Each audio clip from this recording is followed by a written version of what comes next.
What's going on, everybody? Welcome to episode 36 of the Hoop Venue podcast. My name is Tyler, and as always, I'm joined by my great friend, Sean.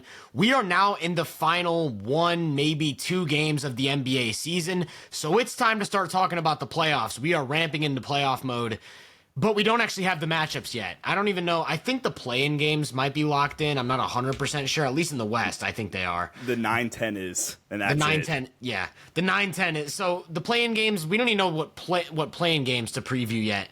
So what we're going to do for today's episode is we are going to take all 20 confirmed teams that will be playing a postseason game, whether that's the 9-10 play-in or the 1-8 first round, 4-5 first round, whatever it is. There are 20 teams that are locked into playoff type of games, and we are going to be doing a power ranking of all 20 teams. Sean, I'll just straight up ask you, what was your thought process behind crafting your power rankings? For me, it was primarily teams that are, and this is how I view power rankings in general, especially my preseason power ranking series, most likely to win a championship. It's kind of how I view it. View it as like betting odds to a certain extent, at least in my head. And then also, if we're talking about teams specifically within a tier, then it's probably teams that who would I least rather play, honestly. Okay. And there's a couple of teams I'll probably get to. So in terms of the general list, 1 through 20, most likely to win a championship in my opinion. And then if we're talking about, we're nitpicking a little bit, some things just came down to I would just rather not see this team if I was, generic NBA team. Well, what about you? So, I actually have a question for you before I get into where I was, because something you said really made me think. You were talking about likeliness to win a championship. So did you take potential matchups into account for that? And what I mean by that is for example, I think there are teams in the East that are better than teams in the West, but they're less likely to make the conference finals in the East because it's a two-headed juggernaut instead of a one-headed juggernaut. Does that make sense? Yeah. I'm trying to think. There's a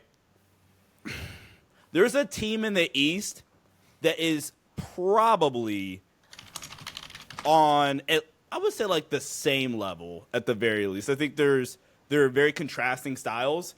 One of them's had the better record. The team out West had the better record, but I think the team in the East has a better shot of winning a title, so therefore they ranked higher. Okay. If that makes sense. Now, if we're talking about specific matchups, potentially if a team is super matchup dependent, if anything, that kind of just keeps them out of either being super highly ranked in a tier or being out of the tier ahead of them, or what, if that makes sense. And then did you think about seeding at all? Not because really. I didn't think about seeding because I kind of went for the approach of basically just the team, like you said, the team that I think is most likely to win a title, but I almost thought of it as if they had a random path. So basically, if you put all 20 teams into one side of the bracket, you just did a random generated bracket, right? And it was which team would be the best, just the best over the run. Because I do think, for example, using the Western Conference, if you are the 6th seed, you are in a way better position to make a run than if you're the 4 seed. Because the 4 seed is going to go into the second round and face OKC, whereas the 6th seed wouldn't have to see OKC until the conference finals. But then do I give a boost to the 6th seed because they are more likely to make the conference finals? No, I didn't account for that. So for me, it was just about, like I said, if you put, and not even a randomized bracket, but basically if you ordered these teams 1 through 20, and then it was an East versus West meshed bracket, I think is kind of how I looked at it. And I was these are the teams that I think are just straight up the best in terms of schematic versatility, sheer talent on both ends of the floor. I think one of the most important things is the ability to adjust to different matchups. That is the main thing. I think, for example, in last year's playoffs, I felt pretty comfortable saying that the Timberwolves were better than the Mavericks, especially after the second round. I felt comfortable saying that, but I think where I went wrong as an analyst was I didn't account for the fact that Minnesota didn't have to really get pushed out of their play style in the first 2 rounds, whereas Dallas kind of had more curveballs they could throw at you with the things they could do defensively. And I think Minnesota being stuck in that one style of play then was their downfall, because they ran into Dallas, who was a perfect counter to that style of play, and they just couldn't get stops. They couldn't get stops, and then they couldn't make their threes. Yeah. And so I think the amount of different ways a team can beat you is maybe the most important thing you can have going into the playoffs. Yeah, because like the odds of you going through, I mean, I'm glad you brought up Minnesota. The odds of you facing like a similar archetype of team throughout the entire run, like that just not going to happen. There was something I was going to touch on before we started, but I think it escaped me briefly. Never mind. There is somewhat benefit of the doubt also attributed. It's like very, very small. You'll barely see it, but there are a couple of scenarios I'm like, okay, benefit of the doubt because of X thing. I think it's fair. And I know like teams that immediately come to mind when you say they're like the Lakers, the Warriors, and the Nuggets. Yeah. Where it's like, we've seen it before. Denver, you have Jokic. I get it. And there probably is. I didn't really think about that, but I bet there was a little bit of an inherent bias, just that kind of loops into the list. So when I was making my list, I did it by tiers. And I'm pretty sure once I kind of told you that, you kind of followed suit and you kind of did your tiers. I didn't do that off rip because that was my big thing for my power ranking series in the preseason. Yeah. I'm a little pissed I didn't do that. So I landed on 5 tiers. Yep. And I think the first 2 tiers we can kind of get through pretty quickly because there's just not too much to talk about with them. So my bottom tier, tier 5, was, I labeled it the non-factors. And this to me was 2 teams. I had 2 teams that I just think are complete non-factors. And it's nothing against the teams. It's just there's no scenario where I think they make things interesting. And those are the Hawks and the Bulls for me. I think 2 fun young teams that I really, really like the core moving forward. In the case of the Bulls, I think they're not a serious defense, and they just don't really have enough half-court scoring weapons. Like, the only serious half-court scoring presence I trust on that team is Kobe White, and I don't think there's much you can do with that in the playoffs. And then with the Hawks, I just think without Jalen Johnson, you don't have enough playoff-ready impact guys on your roster. And I think it's just going to come down to, like, Trae Young might steal a game, or Dyson Daniels might have a 7-steal game that just swings the outcome. But in terms of what they can do on both ends of the floor, just non-factors. So my tier 5 includes 3 teams. Okay. It includes the Bulls. It includes the Hawks, but I was really, really close to just like putting them in that tier 4 of annoying first-round exits. The third team for me is Sacramento Kings. I just like have no faith or belief in the Sacramento Kings whatsoever. They are the 2023 or 2024 Chicago Bulls. DeMar and Zach is fun. Sabonis. I think the argument, if I'm going to work against myself here really quickly, the argument for Sacramento being in that tier 4, just like a weird, frustrating, first round matchup, is potentially the fact that they have a lot of different scoring weapons offensively. Like the idea of going, okay, cool, who's guarding Malik? Okay, cool, who's guarding Zach? Who's on a heater? Who's guarding Zach? Okay, who's guarding DeMar DeRozan? Plus, we have to worry about this playmaking hub, legitimate, really, really good all-star caliber, big Domantas Sabonis. Plus, they have Keon Ellis and Keegan Murray defensively. I just don't trust them at all. I think Sacramento, and maybe it's my just thoughts on them as an organization, I think they're kind of going backwards. And I think they're now just kind of stuck in mediocrity, honestly. And I just don't see them being a serious threat. Like if they somehow were able to, not somehow in a like negative way, if they were able to win, I just completely doubted them. Yeah. If they were able to win their 2 play-in games, then I think the Thunder are ecstatic, basically. Yeah. As opposed to, like, I either face the Kings or having to face, hell, damn, maybe like the Mavs or like one of the other 7-8 options right now that are battling. 3 through 8 are really 4 through 8 in the West is a bloodbath right now. So really just a lack of trust in Sacramento. In Atlanta, I was actually a little bit, interested in potentially bumping them up. So I have 3 teams in my tier 5. Okay, we can talk about, I'll talk about the Kings. So I had the Bulls 20th and the Hawks 19th. Kings were my number 17. Okay. And they were in my next tier of annoying first round / play-in exits. Teams that I think are going to be out in 5 games max, but are just kind of annoying to face. And I think you kind of touched on a little bit where it's like, a team is going to go into a series, and maybe the Thunder wouldn't be annoyed by anyone, but I'm thinking about just like in a random bracket, like I said, like the Kings, I think when you go up against them, your first question is, okay, we need two guys that can guard DeRozan and LaVine on an island. But then we also have to worry about our two guys are going to be guarded by Keon Ellis and Keegan Murray. So that's just a little bit annoying to me. I also think the Kings have experimented with Sabonis and Valanciunas together. And it's like, I just think that's a really annoying thing to go up against. Like, it's obviously a questionable lineup, but when you have two guys who can get 15 rebounds in 30 minutes, it's just annoying, I think. I just don't think anyone wants to go up against that. But on the downside, like you said, they never quite figured out the offensive fit. I feel like it should have been a beautiful, free-flowing offense around Sabonis. And instead of, it's a lot of like your turn, my turn with questionable spacing. Yeah. No Malik Monk is a really big deal because he was their best playmaker.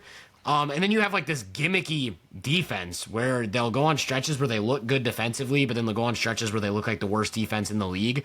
So yeah, I don't view them as real threats to do anything, but I do think they're pretty annoying. So they were my number 17 team. Who was your number 17? And I'm assuming this is your next tier, right? The annoying first round exit tier. Yeah, so number 17 for me is a tier gap up into the annoying first round exit tier. How many teams have in this tier? I have 3. The Kings are one of them. I have 2 others. Have 3. For me, number 17 is the Miami Heat. This is the team I immediately thought of when I said benefit of the doubt. Damn, you still got to give Spo a lot of benefit of the doubt, honestly, in these kind of scenarios where he gets to hone in on one specific team for a playoff series, even like these like winner go home play-in types scenarios. That's the biggest separator. Like those other 3 teams I included are also in the 9-10 battles in the West or in the East. Chicago and Atlanta might be 8th actually in the East, but Miami, you gotta give Spo the benefit of the doubt. Gotta give Bam. I think Bam is your playoff defense anchor. It's just gonna be a pain in the ass to go up against, especially now that they're able to consistently play him next to Khalil Ware. They have a ton of wing depth. And I think Tyler Hero is just like a really, really good offensive player now. Now, where the drawbacks are with the Miami Heat, obviously, I think they don't have enough half-court creation. And Tyler Hero apparently is now I'm temporarily crap on him. He's the second coming of Denzel Valentine. No, also they just don't have enough half-court creation. Their offense has kind of been just super below average, honestly, all year long. They don't play incredibly fast either. The Miami Heat this season are 23rd in pace, so they don't create a lot of easy early offense opportunities for themselves. They don't have a lot of half-court stuff creation in general. And really this is just benefit of the doubt to Spo's preparation ability, the fact that they're going to be like an annoying half-court playoff defense because of Bam and Khalil and their wing depth. And they'd be the team, like if I'm Boston on, or really any of like Boston or Cleveland, like again, in Boston's case, it'd be again, like we do this again. Why are Cleveland like great? We have to face Spo in our in the first round of us trying to prove we're legit. So for me, Miami 17th. Yeah, you hit the nail on the head, dude. My first note for the Heat was Eric Spoelstra. And then I also talked about how they did find something with the double bigs. With Bam at the 4 and Khalil at the 5 as the drop anchor big. I think they've produced some really, really nice defensive results, and that's just a nightmare of a front court to deal with. They're just a really good defense, I think, and they kind of have unlimited versatility. If you want to go small in quotes, because Bam at the 5 isn't really small, but you can switch everything. Davion Mitchell's one of the better perimeter defenders in the league. Andrew Wiggins isn't quite what he was in the championship year, but still just a very versatile defensive wing who can do a lot of things. And then they have the potential to explode offensively because they do have like Hero and Duncan Robinson, 2 of the biggest volume 3-point shooters in the league. Wiggins is prone for 20-point games. You're probably going to get a big 1 or 2 games from Bam. So I just think it's, again, a super annoying team. Like you said, the lack of shot creation and then overall offensive flexibility will be their downfall. There's just not much there. But especially with the Cavs, they're kind of, it's like they're a mirror image, right? Like Davion's going to be chasing Donovan Mitchell everywhere. Bam's going to be on Mobley. Khalil matches up well with Jared Allen. And the Cavs it's just going to be a headache for the Cavs if they end up getting that first round draw. It's going to be the most annoying, like, the 5-game series that the Cavs win by 7 every single game in. And that's what, to me, this tier 4 is about. So my 16 was the Heat. So I had the Heat 16, the Kings 17, and then my third team in this tier, at number 18 was the Magic. I think it's kind of a similar thing. They've got a lot of size. They've got a lot of rebounding. It's going to be a super annoying defense. Jonathan Isaac for like 30 minutes or whatever is going to be a really just annoying player to go up against. And then Paolo and Franz are going to cause headaches because they're just big mismatches. But the team just has no shooting. They've got like one rotation player shooting over 35% from three. They've got a lower team 3-point percentage than the 2001 76ers. Like, what are we doing, man? I just think the lack of shooting and the lack of even just playmaking or ball handling in general will be their downfall. Shout out to Paolo and Franz. Shout out to the defense. That offense isn't doing anything in the playoffs, so I just think they're going to be a really annoying but pretty easy first-rounder playing out. So that means for you, tier 3 starts at number 15, right? It starts at 16. Okay, my bad. So wait. So I've got 16 Heat, 17 Kings, 18 Magic in this tier 4. Okay. And then 2019's Bulls Hawks. Yep. You. Okay. For me, number 16, because I have 16 and 15 in tier 4. Yeah. For me, 16 out of the Orlando Magic. I think you hit the nail on the head. Paulo's awesome. Franz is awesome. But the lack of like real guard creation and just handling ability is just gonna be the biggest concern. And I mean, is it that or the shooting? Honestly, it's the shooting. It's the shooting. Teams are playing 2001 defense against them, dude. It's disgusting. And as great as Paolo has been, and by the way, I'm gonna get this take off because I feel like every time I've tried to say this on Twitter, like the algorithm just decides not to pick it up. I love how everybody's just decided to be quiet about Paolo and Tyrese Halliburton after their either slow starts or their slow returns. Like, I think you even said we were talking about Halliburton on the last episode where you're like, everybody got the confirmation bias off or whatever, and now it's kind of shut the hell up. Yeah, we have not heard a dime out of anybody on Paolo or on Hallie because it was just a slow return. It was just a slow start for Hallie, who both were coming off of injury-related issues. Pretty clearly weren't 100% yet. So as great as Paolo is, he doesn't have the bandwidth, I think, to like realistically get this team a playoff series. For me, and I can understand having this team in tier 3, which we haven't like described yet. But for me, I have the Dallas Mavericks in this tier. Yeah, and that's my number 15. I just bumped them up a tier. Okay, so let's have the conversation on Dallas. I was gonna say, I want to highlight what my tier 3 is. For me, I called it dangerous, low ceiling teams. And these are the teams that like maybe they have a superpower where it's like they can do this really, really well and they'll cause some problems. Maybe sneak into like a 6-game series in the first round. But it's more of a like, and if everything goes to perfection, they can get to the second round or to the conference finals. And to me, the Mavs just sneak into this tier. And it's just because what we've already talked about with them, but like going back to when the Anthony Davis trade first happened, like the size and defensive depth are just such problems, right? Like the amount of giant front courts they can put out is just kind of terrifying. Like with Lively healthy now, especially. And then Anthony Davis, I think, can give you like 25 to 26 points per game in a playoff series, and you feel all right about it. To me, they just won't match the offensive firepower of a lot of other teams, and it's because they don't have Kyrie Irving. And the offensive depth is just, or I should say like the offensive top-end talent just isn't there. Like Dinwiddie can do some stuff, but he's not an all-star. Najee Marshall's like quietly been averaging like 20 points per game since March 1st or something like that, so he's a nice player. But to me, I wonder if you're thinking about the Mavs in an automatically negative light just because the only scenario in which they go to the playoffs, they're facing the Thunder. Well, there is no real like run. There's no potential for a run there. Sure. But I think like in terms of in just your who 1 I have, through 20 scenario, right? And I think in the teams that I have among the teams I have in this tier, I just feel like they are maybe not quite on par, but I do think they're noticeably better than like the Heat, Kings, Magic teams that I just talked about. Sure. I think to your credit and to your point about Dallas, and like you said, we talked about this post AD trade. They can really, really, really make things tough and just be ultra physical with you from their wing depth. At this point, PJ's like a wing. because all the picks they have with PJ and with Najee. You could kind of slide Max in there too if you really wanted to. And then just their front court size in general with Lively coming back, Gafford is back, and then AD obviously.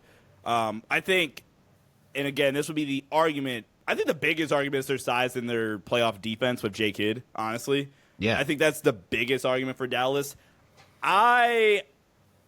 It's not even the defense is fair. I just don't trust their offense whatsoever in a playoff setting, and I think AD is great. I think at this stage with AD, I think not having Kyrie is like gonna really hurt AD a lot in a playoff set because now the focal point of your game is literally AD. It's everything related to AD. Okay, look, how can we front the post here and like we're not even gonna let AD get a touch. It's like I hate that I'm using the Lakers Jokic game because we've talked some of that's fluky. It's that, but more replicable. And without the passing ability. And we've seen, and also it's to my more replicable point, we've seen teams consistently be able, when they've just honed in on AD, and this isn't even a Thunder thing, like a random team in a playoff series. When a team, sticking with the Lakers, if we go back 2023 season, I want to say, because Nick Nurse was still there. The year they went to the conference finals, random-ass game in March, #MarchHoops.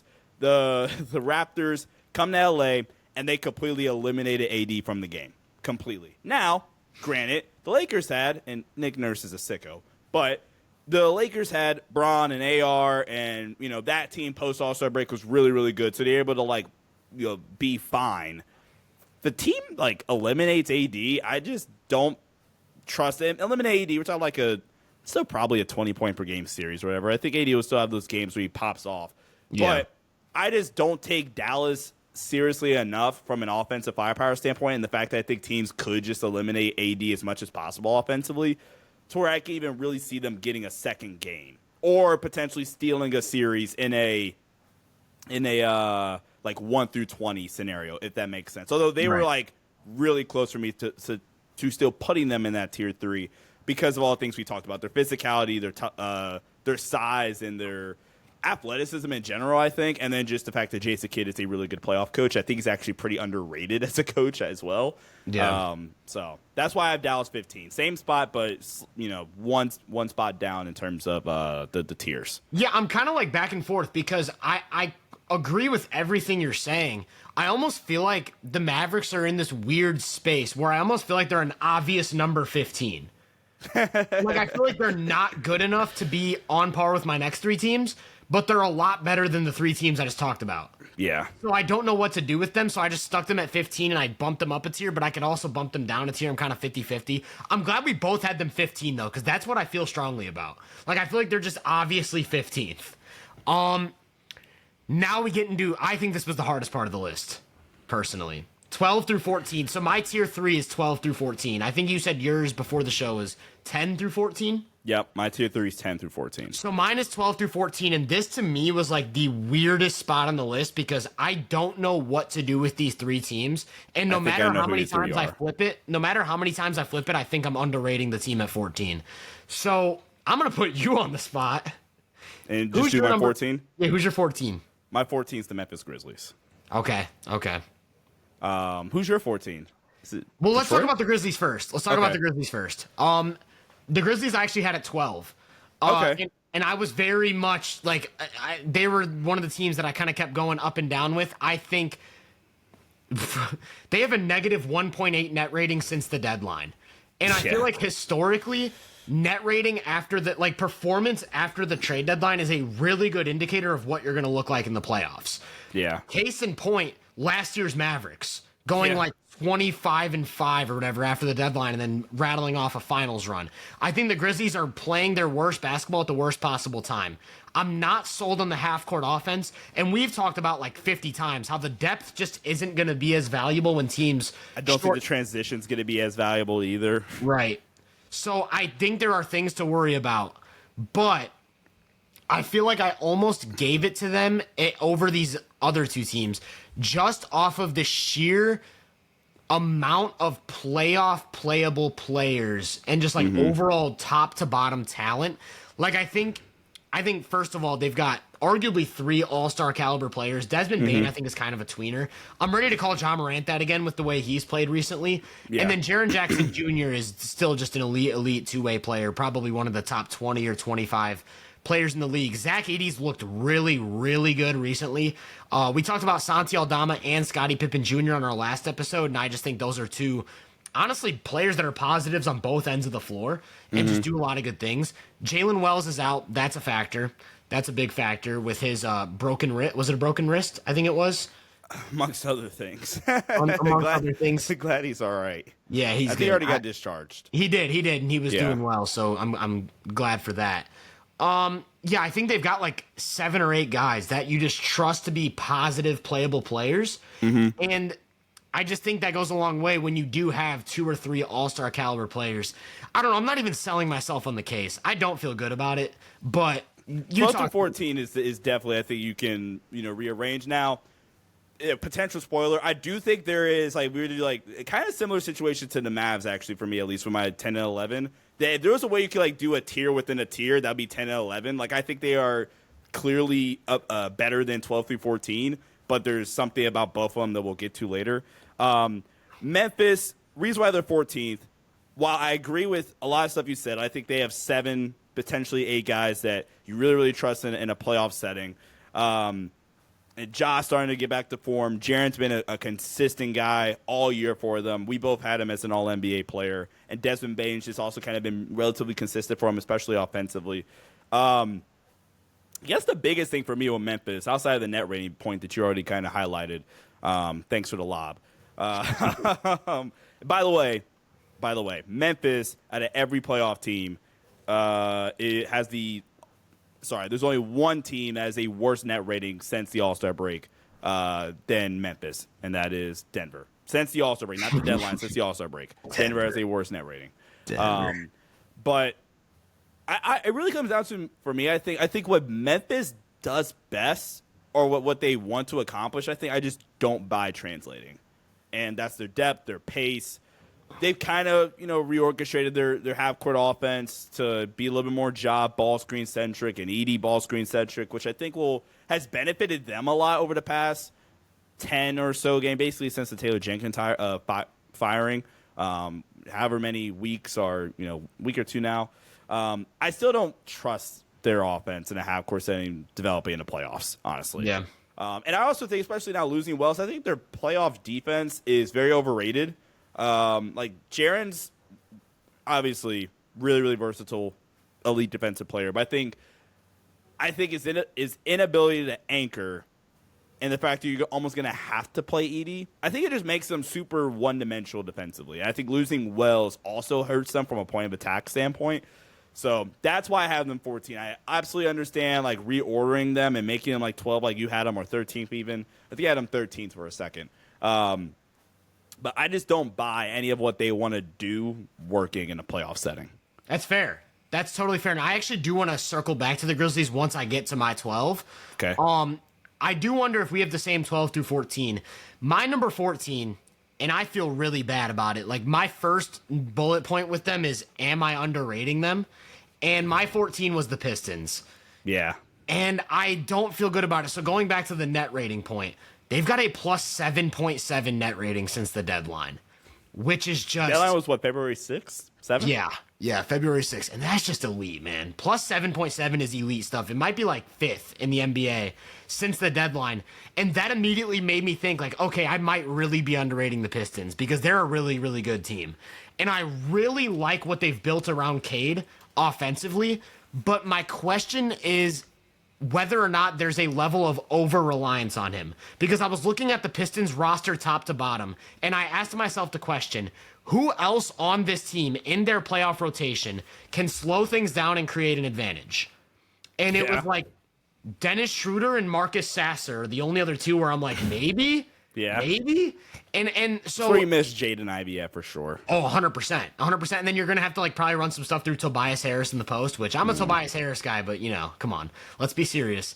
I think Cade's an all-NBA player. Yeah. But my problem is I don't think you can do like the Jalen Brunson thing with him, where it's like we can get all of our offense from one guy. And I think it's two key things. I think one, Cade is still at this point in his career a somewhat limited efficiency scorer. Like the 2-point percentage is a decent bit lower than what you'd expect from someone who has mega usage. And so you can get into a series where maybe Cade is in like the mid to low 50s true shooting, and that's your go-to half-court offense every time down the floor. And then also, you can basically chalk him in as like 4 or 5 turnovers a game. Yep. And that's the big difference with him and Brunson, whereas Brunson's going to dominate the ball all game and turn it over 1 or 2 times. Yep. And in the playoffs, it sounds like, oh, what's the difference between 2 turnovers and 4 turnovers? In the playoffs, every possession matters, and you're going to come into a situation where it's like, man, imagine if we didn't have that 1 turnover that resulted in a fast break layup for the other team. So my thing with the Pistons is I think their best path to victory is to really muck things up, like lean into the defense and physicality and just slow the game down and just win these, kind of get the games out of the mud. But to me, the league is just too talented right now for that to really produce a run, if that makes sense. So, looping back to the Grizzlies a little bit, I just feel like they have a little bit more ways to beat you.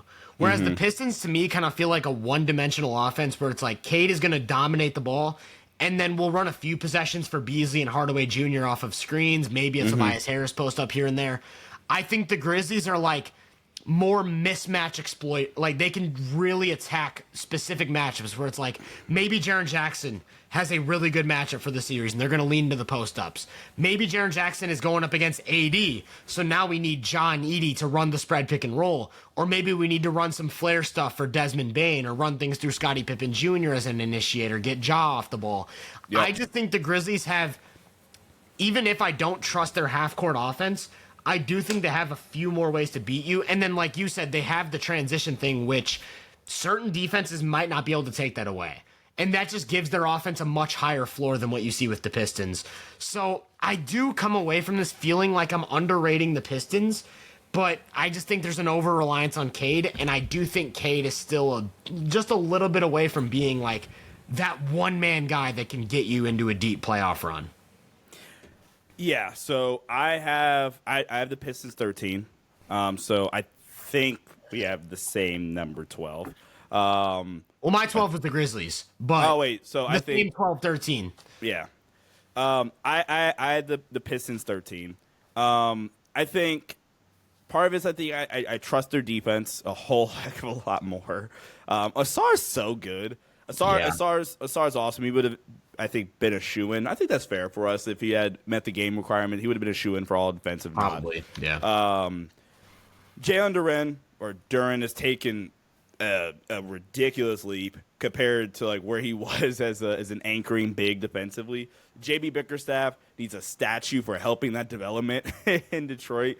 Going from like the worst drop big in the league on arguably, I mean, Cat's also awful, to being like, he's not bad. That in his own right is statue worthy. With Cade, to make one more argument to kind of support you, Cade this season, I think he does get, I think in a playoff setting, I could see him having a really rough turnover series, depending on the matchup. Like, he can still be a little bit careless in like playmaking scenarios. Like 45% of his turnovers this season are bad pass turnovers.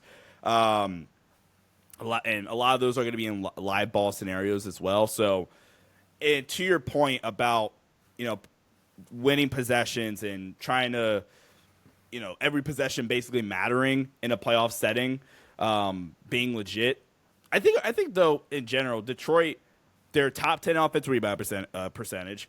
Overall, as a team, Detroit since the trade deadline. By the way, going back to my Memphis net rating number, if we are going trade deadline, not All-Star break, Memphis will have the worst net rating. Not even Denver. Denver's actually a little bit more middle of the pack.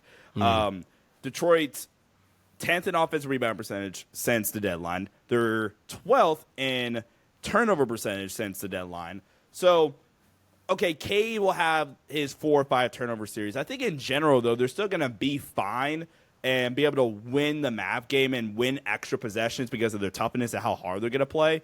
And then even in general, The Pistons are 10th in overall rebounding percentage. So they're going to be tough. They're going to be super, super physical, be able to muck things up, like you said, defensively.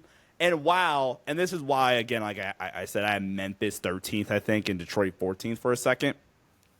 While Memphis has more reliable, like a collective group of more reliable offensive options, and just to your point, probably more ways to beat you offensively, because depending on the matchup, to your credit, like Memphis could theoretically just get out and you can't stop them in transition.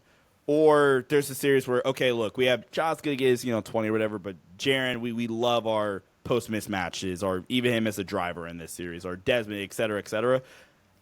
And this could be a hot take. I don't think it is, actually. I think Cade would easily still be like the best half-court offensive player in terms of like, here, Cade, go take the load and carry us offensively. I still trust Cade the most, regardless of the turnover concerns and the inefficiencies. I also think, though, with the inefficiencies, I think there's also a decent of a variance to say, like, Cade could also just go nuts in a series and averages like 30 and 10 on like at least plus efficiency. You don't even need it to be plus 7. Like, on plus 2 efficiency, he has 30 and 10 and like 3.5 turnovers or whatever. Like, I think the fact that Cade has the variance and the dare I even say like volatility, and like the low end of the spectrum is just maybe a little bit less of what he is now, but like the inefficiency really like pops, and maybe you get some more glaring turnovers. But I think due to his play style and due to like how they do heavily rely on him, to your point, I think there's also like a equally as good of a shot, if not even higher chance, that Cade just walks into the playoffs like, yeah, like you guys can't guard me, and I'm going to go get 30 on decent efficiency. So I think that, and the way that they're going to play defensively, and like, dog, those series could be like 98-95 every game, and you just give Cade a shot. I have Detroit 13th. And maybe it's a bad argument, but I think it's really close. I think your last point was a really, really good point, and I do agree. Like, if you stack up the best, most reliable offensive actions of these teams, Cade pick and rolls would be by far the best on that list. Like, in terms of between Jaren post-ups, Ja pick and rolls, Desmond Bane pick and rolls, like a Cade pick and roll is really, really good offense. Yeah. So I agree with you there. Also, I think the Pistons are a team that would really benefit if I did the list based on matchups, because I don't think the Knicks have the facilities to do what I'm talking about in terms of limiting the half-court offense. And by the way, Cade Cunningham against the Knicks this season, averaging 31 points and 8 assists a game, 66% true shooting, and just 2.5 turnovers. Yeah. So that is what you're talking about. That is the Cade. That is like the volatility where it's like Cade has the potential to just go off. And honestly, like, am I crazy for thinking the Pistons could beat the Knicks in the first round? Like, that's going to be the matchup, right? We'll see you guys in episode 37. Yeah, like, I'm genuinely, like, I don't think that's a wash. A lot of people probably think that's a wash. I definitely think that's I think that's a 7-game series. If we were doing like a quick preview, like, that's a 7-game series. Yeah, and I feel like I said, I feel terrible about having the Pistons at 14. You might have sold me on them over the Grizzlies.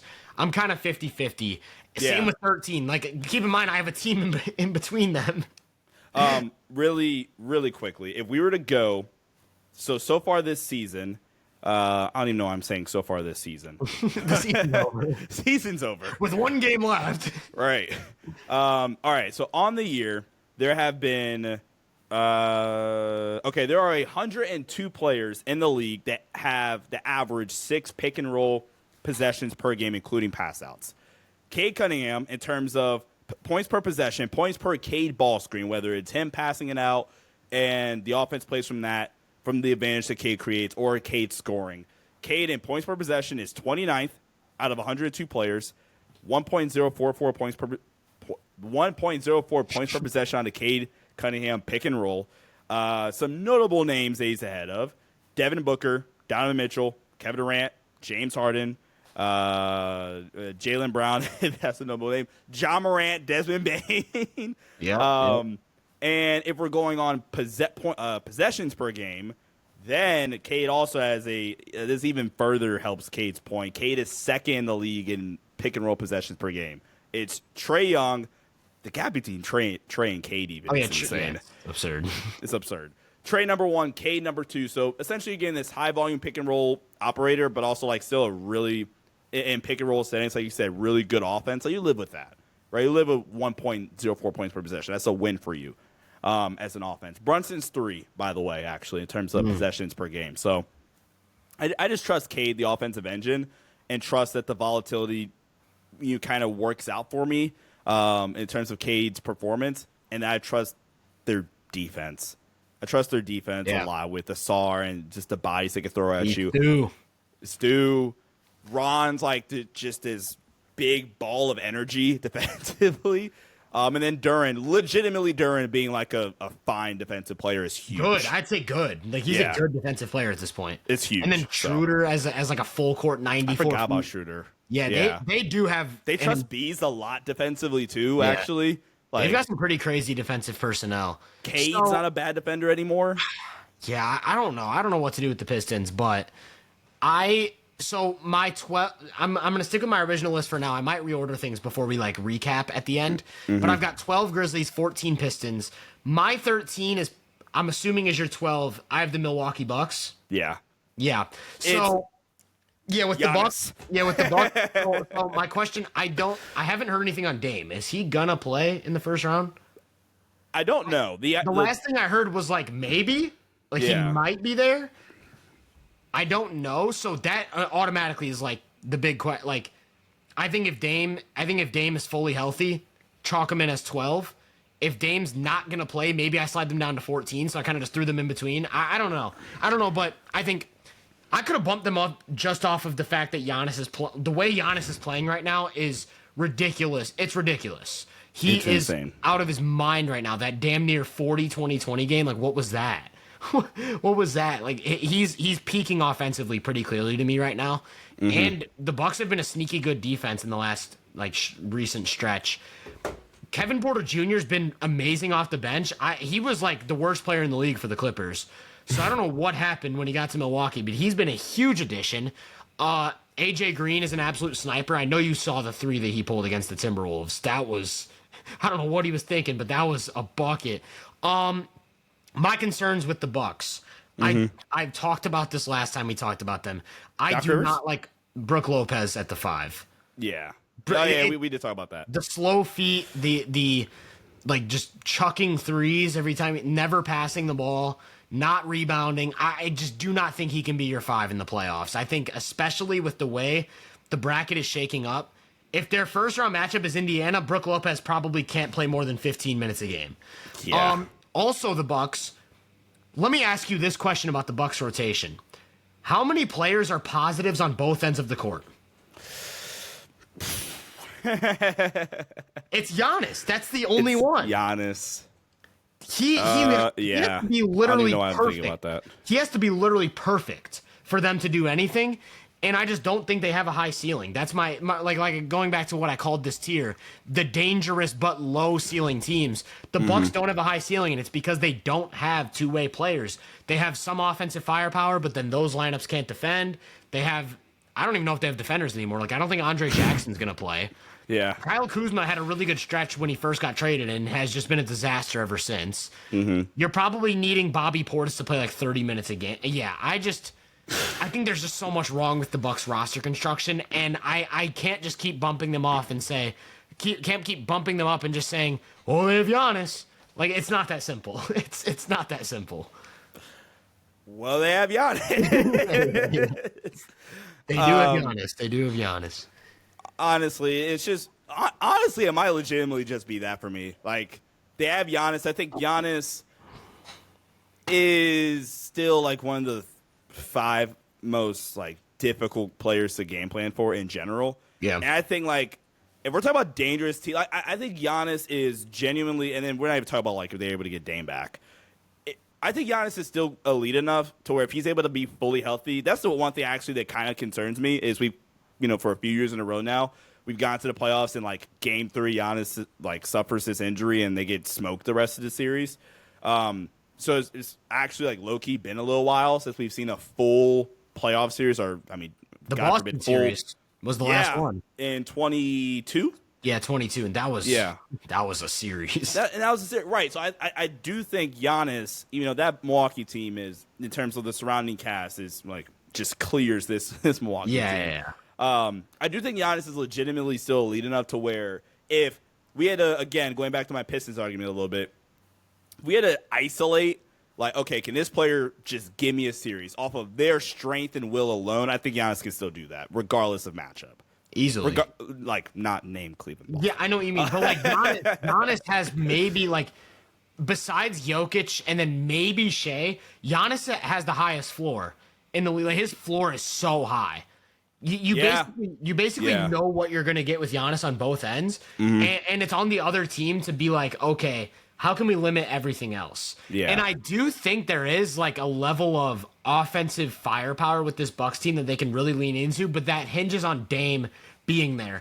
Like I'm thinking about like a death lineup of Dame, you got Dame, AJ Green, and then Giannis at the 5. Like that trio right there is a lot of firepower. And Taurean Prince is a really reliable shooter. Yeah. So it doesn't even matter who your 3-4 is there. Yeah. All the concerns honestly the same as yours. And I actually kind of feel bad about my 10-11 because, again, kind of what you said about Dallas in our conversation, like going back to that, like 10-11 are so clearly better than these 3 teams. But, like, if there's a tier within a tier, I would have them here. So, I don't know if we're going to have the same 10-11, but I'll tell you right now, I actually moved a team from 9 down to 11 before our episode. So, I actually think these teams are a lot closer than you do, clearly, because you feel very confident about your 10 and 11. So who's your 11? Hold on. I'm looking at my list now. Because I'll be straight up. My next tier is called the deep run potential tier. And then I have in parentheses conference finals, because I do think there is a top tier, which we'll talk about. But I do think all of these teams from 4 through 11 is my tier. All have serious deep run potential, but I'm curious as to what you think about 11 and 10, because I do see a few teams where it's like I could see being higher or lower on them. Like I look at them and I'm like, maybe I'm just a little bit higher or maybe I'm just a little bit lower. So it could just be that you have more concerns with these 10 or 11, or maybe I'm more confident in the strengths. Who's your 11 though? Okay, my 11. This was the potential hot take I had, because originally the list was going to be 1 through 10. Originally, we were just going to do the top 10 teams. And this team, I was like, I just kept going back and forth between them and my 10-9, especially after full transparency, I just decided not to rank the Warriors at first. So this team was originally my number 10. I was like, oh, okay, this list is all right. And then I looked at like, oh, the Steph guy. Oh, all right. Yeah. Number 11 is the New York Knicks. That's my 11. Okay, so this was the hot take. Is this the team you were talking about where you're like, no. I don't think to us? Okay. We haven't gotten in yet. My hot take is that I'm really high on a team. Oh, so I think I know who that team is too then. We'll talk about it. The Knicks, so we both have them at 11. Okay. This was the team that I had at 9 initially, and then I moved them down to 11 after thinking about it a little bit more. Why'd you move them down? I moved them down because honestly, I honestly just think it was. I don't think it was more so me moving them down, more than it was me moving the 2 teams above. Like I felt more confident in them. I think with the Knicks, this OG and Anunoby leap is kind of like really, really. That's where my mind's at right now when I think about the Knicks, is with the way OG has looked since the Brunson injury. But I do think, and I don't have the numbers in front of me, but I do think. More troops. Well, I was going to say, people, not exactly, but people have been bringing this up on Twitter, and I've kind of noticed it just like I test. I'm going to go eye test FC here. OG and Anunoby and Mikal Bridges are very much bad team merchants offensively. Like, both of them do not, like, I think it said Bridges is averaging 13 points per game against the top 5 teams or something like that. And then like 20 points per game against everyone else. It was something crazy. Like I said, I could be making that up, but it was something like that. OG and Bridges both very much rely on like mismatch issues to get their offense off. And I think that is what creates the over-reliance on Brunson to kind of drag their offense out of the mud. I think the Josh Hart variable is a bit weird. Like, teams are going to make him shoot. And the Knicks kind of counter has been using Josh Hart as a point guard in early offense. But then it's like now the ball's out of Brunson's hands. So, and Josh Hart's going to be playing 48 minutes a game, so it's not like you can stagger him. So, also, what's Jalen Brunson going to look like? That was one thing that I was really considering because since coming back, it kind of feels like they're just trying to get him to 65 games for awards, and he hasn't been Jalen Brunson yet. Still, tons of offensive firepower. Like between Brunson, Hart, Bridges, OG, Cat, McBride, Campaign, this team has a ton of offensive firepower. To me, the big thing is I can't get behind the defense. Cat at the 5 without serious secondary rim protection is just a recipe for disaster. And I don't know what to make of the Mitchell Robinson minutes yet because he's just kind of been like in and out of the lineup, playing a few minutes here and there. So I just think I just don't think I'm confident in anything they do. I think that's really what it just comes down to. Yeah, I kind of agree with a lot of the same sentiments as you. The biggest reason why I have them in my 11th and my 10th team, and what's actually kind of funny is they're so different than my number 10 team. In terms of like you don't feel confident about anything they do, so different. The thing with them and my number 10 team, because I can totally see why you have them in tier 2, which, by the way, I just went with the same naming and like reasoning behind, but it's the last part you said when describing your tier 2. Your deep run teams, anything can happen. Conference finals ? I just don't see a scenario, even if you do like the 1 through 20 path, where like they can kind of avoid the Cat the 5 stuff. They can kind of avoid the Brunson over reliance. They can kind of avoid the fact that every single player on this team has played 45 minutes a game the entire year, and eventually with Tibbs teams, it just breaks down always. And if we're going on like the matchup thing, against the teams of the East, there's a lot of bad matchups for the Knicks. It's because of their defense. I think if you get, I'm kind of banking on Brunson kind of getting back. I do kind of agree that this recent stretch from Brunson's kind of been more so, let's just get him to 65 so he can, be potentially first team or get him his awards or whatever. And I get that. But I just don't have a lot of confidence in this team. I kind of feel like I've had a pretty consistent viewpoint on the Knicks all season long is they're fun. They have a lot of players I love individually. I love Brunson, love OG, love Cat, love Deuce off the bench. Like they have a lot. I mean, Josh Hart's a cool guy. That's an insane thing to say. That's an insane thing. Yeah. They have a lot of really fun individual pieces, but they've been pretenders all year long. And to convince me that they would have to beat basically one of my top 6 teams, again, if we're going to the 1 through 20 thing, I just don't see a path where they beat 1 through 6. And like 8, 9, 7, I guess, because they're in my anything can happen conference finals. There's at least some weird scenario where I think it can happen, and like I just don't see a pathway to the Knicks kind of getting there. And that's why I have them as like this super dangerous, don't want to face them in round 1 or 2, but ultimately like their ceiling is probably still a second round exit in my opinion. Okay. I think it's fair. I think what you're saying is fair. I guess I'm just a little bit higher on the offensive ceiling of this team with how much firepower they have. Like I'm thinking like if Brunson's at peak form, we're talking about, and this is obviously kind of best case scenario, but like there's the potential for a series where Brunson's averaging 34 points a game, or 32 or 33, whatever. Like he averaged like 36 against Philly. Let's just put it at 30. There's a potential for a series where Brunson's averaging 30 points a game, turning the ball over twice, and then Bridges, OG, and Cat all shoot above 40% from 3. And it's like, if that is the scenario, how do you slow that down? Right. Like I feel like that would be the argument. And it's like, I just can't write off a team with that much offensive firepower, I guess is where I'm going with that. Yeah. But we both had them at 11.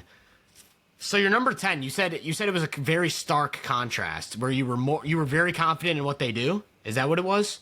Yeah. And who's your 10? My 10's the Houston Rockets. Okay. Who's your 10? So while we were talking about the Knicks, I moved the Rockets up to 9. Okay. And moved a different team down to 10. Okay. And it is basically the exact same thing as the Knicks. My number 10 is the Nuggets. Okay. And it is the fact that I'm higher than you on Denver? What the hell? You are. I think they have arguably the best offensive player ever, and they have a ton of offensive firepower. Gordon becoming a shooter is a big deal. Yeah. Because that allows them to attack some of these weird coverages. Depending on what Jamal looks like, always a threat to make a big run. So for me, they have to be in this tier. They are like a considerably worse defense than even the Knicks. Yeah. They are a bad defense. And now with all of the Michael Malone stuff happening, the Russell Westbrook, like the locker room losing Russell Westbrook or him losing the locker room, whatever the case is there. I just think there's a lot that can go wrong with the Nuggets. I still think there's a lot that can go right, and it's kind of the benefit of the doubt thing. We've seen it before, and this team isn't that much different than the 2023 team. So, like, I do think somewhere in there, there's still the potential for that run, but the fact that they're just such a deeply flawed defense in terms of everything, like they struggle. They're just a bad defensive team across the board, and the fact that we've seen some teams make it to where other guys have to make plays around Jokic. Yeah. And can they? I don't know. So I just think I think my thing with the Nuggets is I just feel like there's a lot of concerns. Even more so than the Knicks, but I do still give them more of a boost than the Knicks because of the fact that they have the most reliable presence in the league. Okay. So I'm going to say my Denver thoughts, and you kind of convinced me to do something with Denver, so we'll talk about that in a sec. I have Houston 10. Similar arguments, like how am I thinking with the Knicks in terms of I just don't ultimately see a realistic path of like a super realistic outcome of them making the conference finals. But the thing about Houston, and this is probably the biggest reason why I like feel really good about having them over New York, is we might have had this conversation the other day about Houston with or it might have been I was having a conversation with my athletic director. And we were talking about Houston. I asked him a question. All right, do you buy Houston? Do you think they're a fluke? And like the conversation, we had it, and I basically said came away with no, I don't think. I think I don't have a lot of trust in their half court offense, but I think what they do really, really well, I don't think it's a fluke. Like the way they're gonna just be bigger, faster, stronger than almost everybody they face. Their wing depth and versatility and athleticism is ridiculous. It's stupid. And I think that how they're going to try to, out-rebound you on the glass, that's not really a fluky thing to me. Like, the physicality and defensive pressure they're going to play with, I don't think that's fluky, if that makes sense. Like, that stuff doesn't faze me. If Jalen Green was this inefficient 27-point-per-game scorer, but, hey, guys, he averaged 27 points, that's fluky. Because then you're just going to get to the playoffs and, hone in on Jalen Green's tendencies to, okay, yeah, that's a fluke. You're going to go from 27 to 20. That's, or in general, that's maybe a bad example of something a little bit more fluky, but I don't buy their defense or their athleticism and, physicality being a fluke. And they're going to be an annoying if Lakers potentially could play them in round 2, that is a nightmare. I know you'd rather play Houston over OKC in round 2 because it's the juggernaut that is OKC.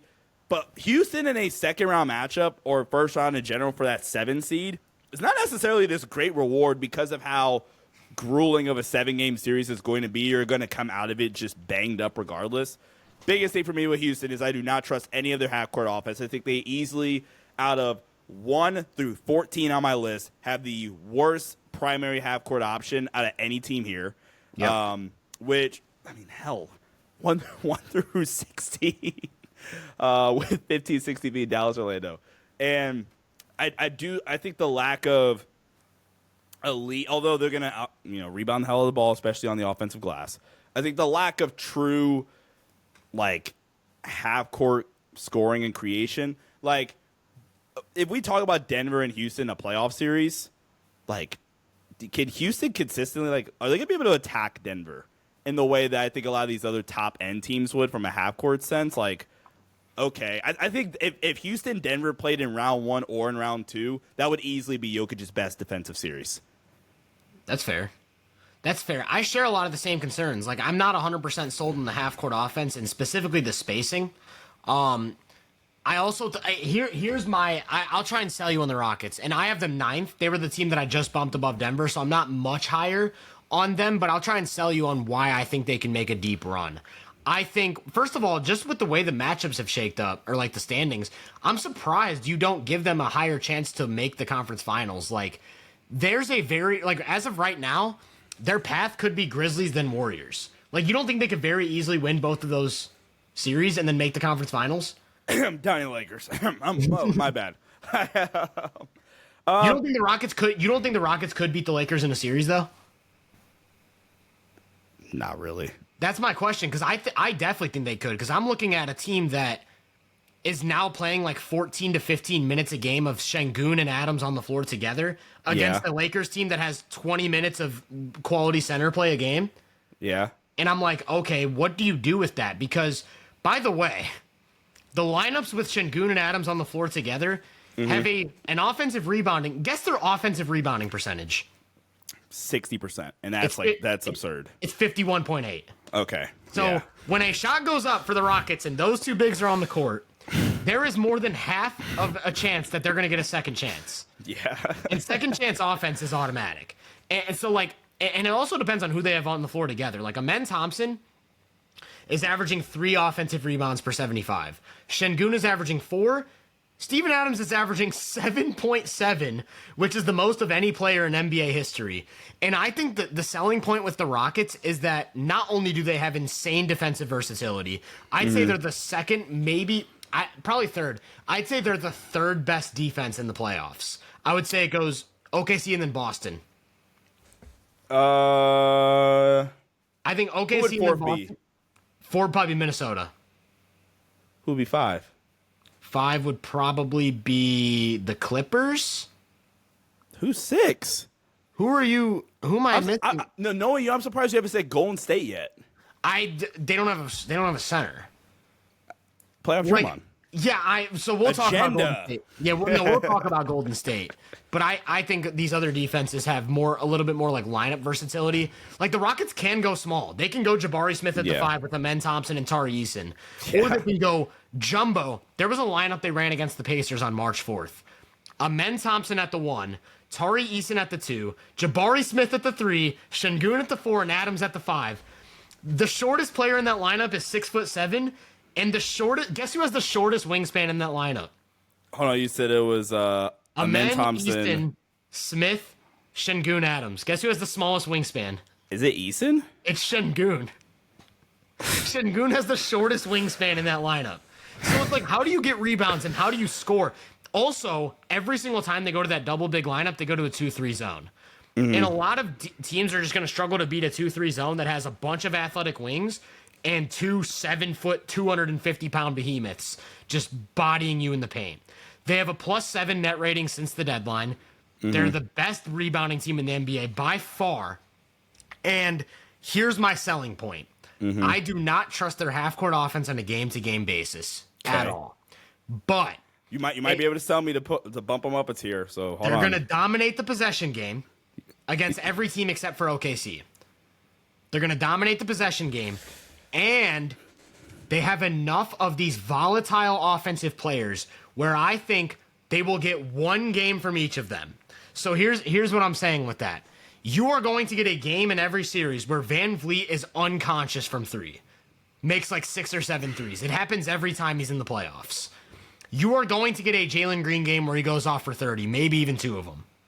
You are going to get a Şengün game where he is just unstoppable in the post. Case in point, he was abusing Chet on that block in the recent OKC game. He had 31.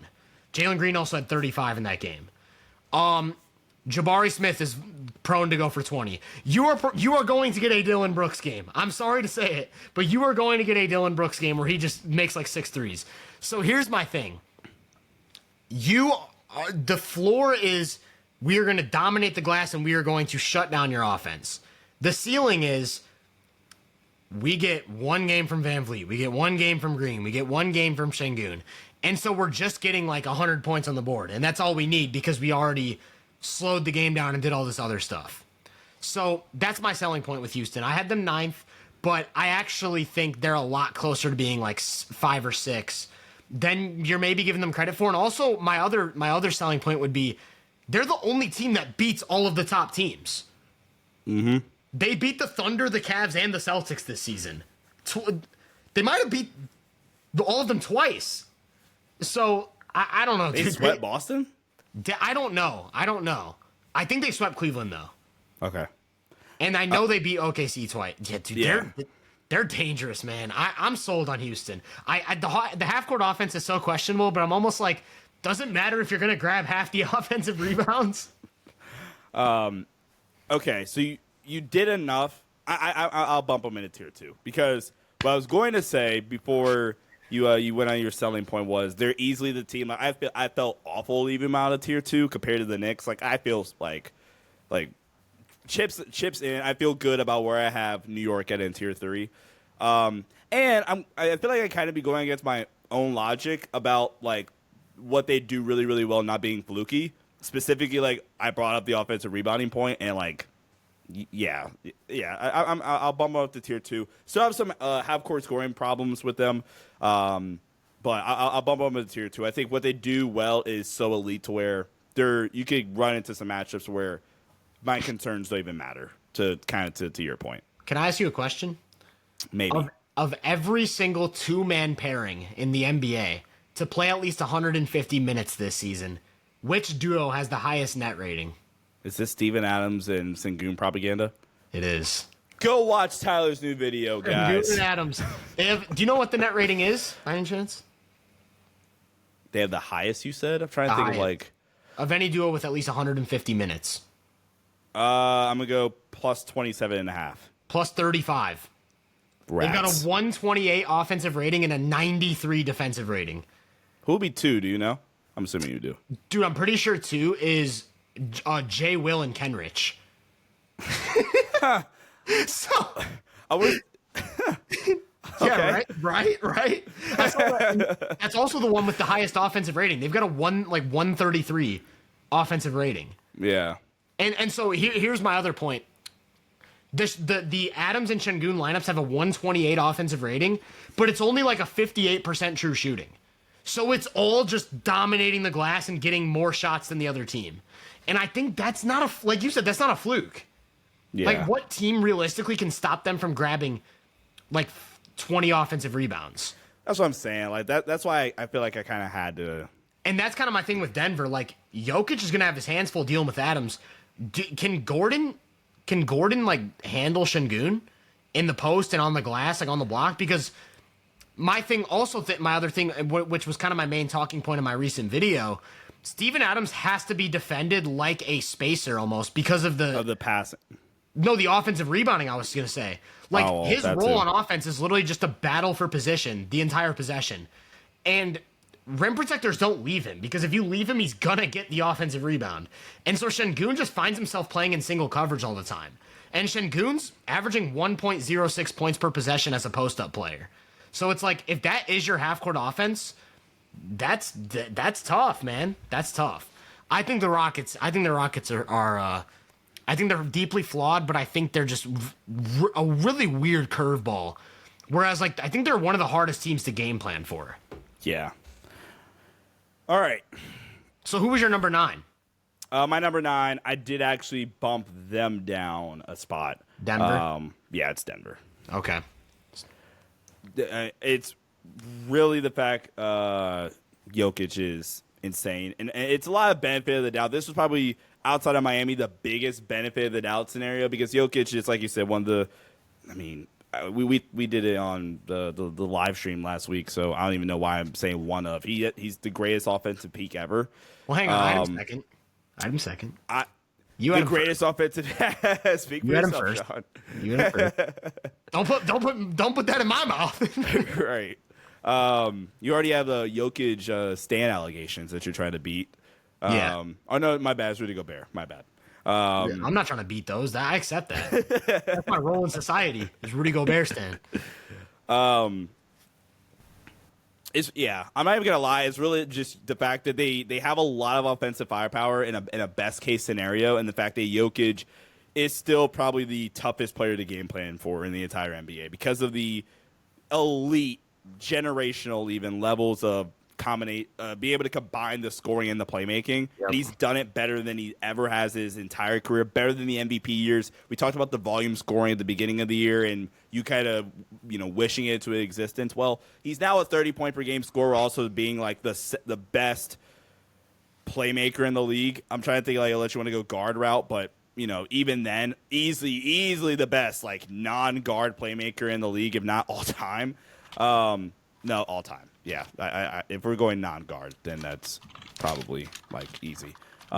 Obviously, point of concern is they're not going to play super fast, which can kind of make them somewhat one-dimensional. They're a low-volume three-point shooting team, and obviously the defense is just god-awful. They are since the trade deadline.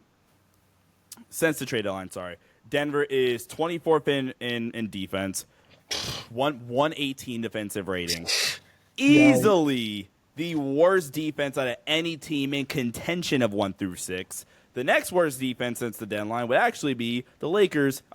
Memphis at 19 with a 116 defensive rating since the deadline. So that's easily the biggest concern. On top of some of the locker room stuff, and on top of some of the Malone firing. Now, again, this is where the benefit of the doubt factor kicks back in. If we get motivated Jokic, because I'm not going to lie, I heard that quote. I heard that postgame quote. I'm like, I think my response on Twitter was just straight question marks and like, huh, or whatever. I was like, I don't know. So I'm gonna sound like a hater, but I gotta say, this reminds me of when he was staring down the Wolves after Game 6, and then they just lost. Yeah. And everyone was hyping that up for like 2 days, and then they just lost. I promise I love Jokic, guys. He's only the second best offensive peak of all time for me. I was about to say, is this like 2 like negative Jokic? This is bad. I'm in playoff mode. Right. But yeah, Denver for me is 9. And I do want to note really quickly, it is cool we had the same top 8, at least in terms of teams. Like the teams that are there. We are, dude, this is becoming a theme. Every time we hop on a podcast and have to rank things, we end up having like damn near the exact same lists, give or take a few spots, and we never talk about it off the air. Like when we hopped on the top 10 offensive peaks, we had the exact same 10 players and didn't even say a name that either of us had before then. Yeah. And right now we have the same top 8. We have not talked about it at all. And I almost think it's like, because we talk about basketball so much on the show, like we end up kind of just like conforming to each other's opinions, and then we kind of like when we talk these things out, it's like, oh yeah, we do agree with each other because we're talking it out and coming to an agreement every time. I feel like we've yet. Have you changed anything like on your list so far as we've recorded? Just the Rockets, Nuggets, Knicks thing. I haven't changed the Grizzlies, Bucks, Pistons thing. But like I was gonna say, we are 36 episodes in, and I don't think we've had like a strong disagreement on anything. Like, have we actually gone back and forth on a single thing besides like, no, that's a great point. I actually agree. That's a great point you bring up. Every single time one of us has a counterpoint, it's like, oh yeah, you're right, man. Can't even like come back at you with that. Like when you hit me with the Cade being by far more reliable than anything on the Grizzlies, I was like, that's a great. As you were saying, I'm like, that's a great point. All right, so we are firmly in the middle of our tier 2 of like anything can happen, deep run. Yeah. Who's your number 8? We'll kick off with you. My number 8 was the Lakers. Okay. Was the Lakers. Okay. We might have a disagreement here, a stronger disagreement. so here's my thing. All right. I think the Luka Reeves Braun trio is a nightmare to defend. Mm-hmm. Maybe the toughest like group of guys to game plan for as a defense coming into the playoffs. Mm-hmm. But I question their ability to field out elite 2A lineups. And what I mean by that is I think they can lean into offense lineups. They can go Luka Reeves Braun, and honestly, after that, whoever your other two are, it's going to be an elite offense lineup. Mm-hmm. They can lean into the defense, where they go like they get Vando on the court. They go DFS, they go Braun, they go Jackson Hayes, and they start switching everything. Those three on the floor together, Luka Reeves and Braun, only have a plus 0.7 net rating. The defense has been like 120 or something like that with the 121 offense. And every team above them, in my opinion, just has a little bit more two-way depth to construct lineups that are elite both on offense and defense. And then I also kind of hinted at my other concern with the Lakers is that Hayes is the only rotation 5 right now. So they're basically forced to go small for at least half their minutes. And in certain situations, I just don't know if they have the rim protection or the rebounding capabilities to hold up over an entire 7-game series or another 7-game series or a third 7-game series in the conference finals and just get into a really deep run. So to me, I honestly think when you look at the Lakers roster construction, you would think at the surface level that lineup versatility is one of their superpowers, but I think in terms of constructing capable two-way lineups, it's actually one of their weak points. And that would be why I'm not even necessarily low on the Lakers, but definitely lower than you. So that would be where I go. All right, should I respond now or should I just wait? You can wait. If you're going to have the Lakers a lot higher, we can wait. Yeah, I think I'll get back. I'll spin the block back on okay, the Lakers. Okay. So who's your number 8? My number 8, and it sucks that I'm lower on you. I think at this point we're in the top 8, and it's the same teams. I don't think there is a lower necessarily. It's more so as like preference. Number 8 for me is the Indiana Pacers, and I love Indiana. Hallie's awesome, and this is the thing that I think pretty clearly. Like off rip, I said they're not going to be a tier 3 team for me, for example. I think because of the fact that of how fast they can play, how insanely reliable Halliburton is as a offensive engine, and the fact that you're just going to get a quality shot up on every single possession because of, his pull-up three-point shooting, his playmaking. We've talked about it on previous pods. The extra passing that this team has is ridiculous, and having legitimately 8 players that can all like make a decision off the catch, like pretty legitimately, I think that's fair to say. And the way I described it in the preseason, and I still feel really, really good about this, is that Indiana, this is why I think they're in this tier and why they could make things scary. Not saying I would pick them, obviously, in a Cleveland or in a Boston series, but you can kind of get a duplicate of what happened last year without Hallie in the conference finals. Is they have so much offensive firepower that could just outright overwhelm you.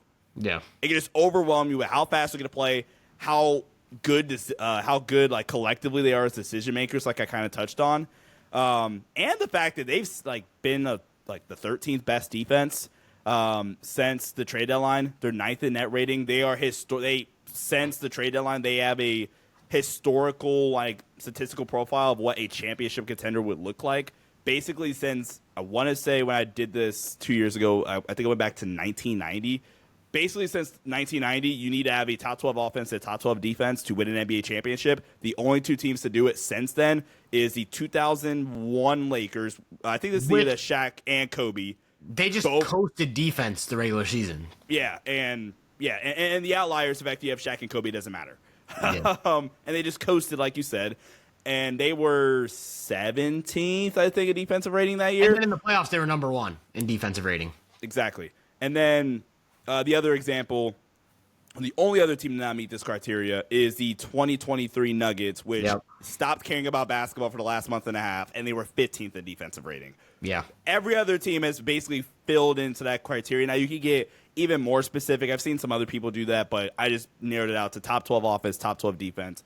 Being good, at least, at both. And, like, Indiana's 9th in offense, 13th in defense since the trade deadline. 9th in net rating. So they have the statistical profile of being a championship contender. They could just flat out overwhelm you, and I don't think anybody's going to get – okay, let me backpedal. They arguably can get about as good of a shot as literally any other team on any given possession because of how fast they're going to play, their decision makers, and Halliburton as the offensive engine. Yeah, I have Indiana. I have Indiana 8th. So that's the team I'm going to spin back on. You want to spin back on the Lakers. I'll spin back on the Pacers. We'll get to them. I'll move on to my number 7. Okay. My number 7 is the Warriors. Okay. And I actually kind of wanted to like talk about the Lakers and Warriors together a little bit, but it's basically this is another team that's forced to go small, like the Lakers. Maybe even more so, because I don't even know if Quentin Post is going to be playable. So they might either have to go like Looney or just no big. I don't know. But like you said earlier, they have Draymond Green. The Lakers do not have a Draymond Green that they can just deploy as a small ball five and get all of the effects of a real five.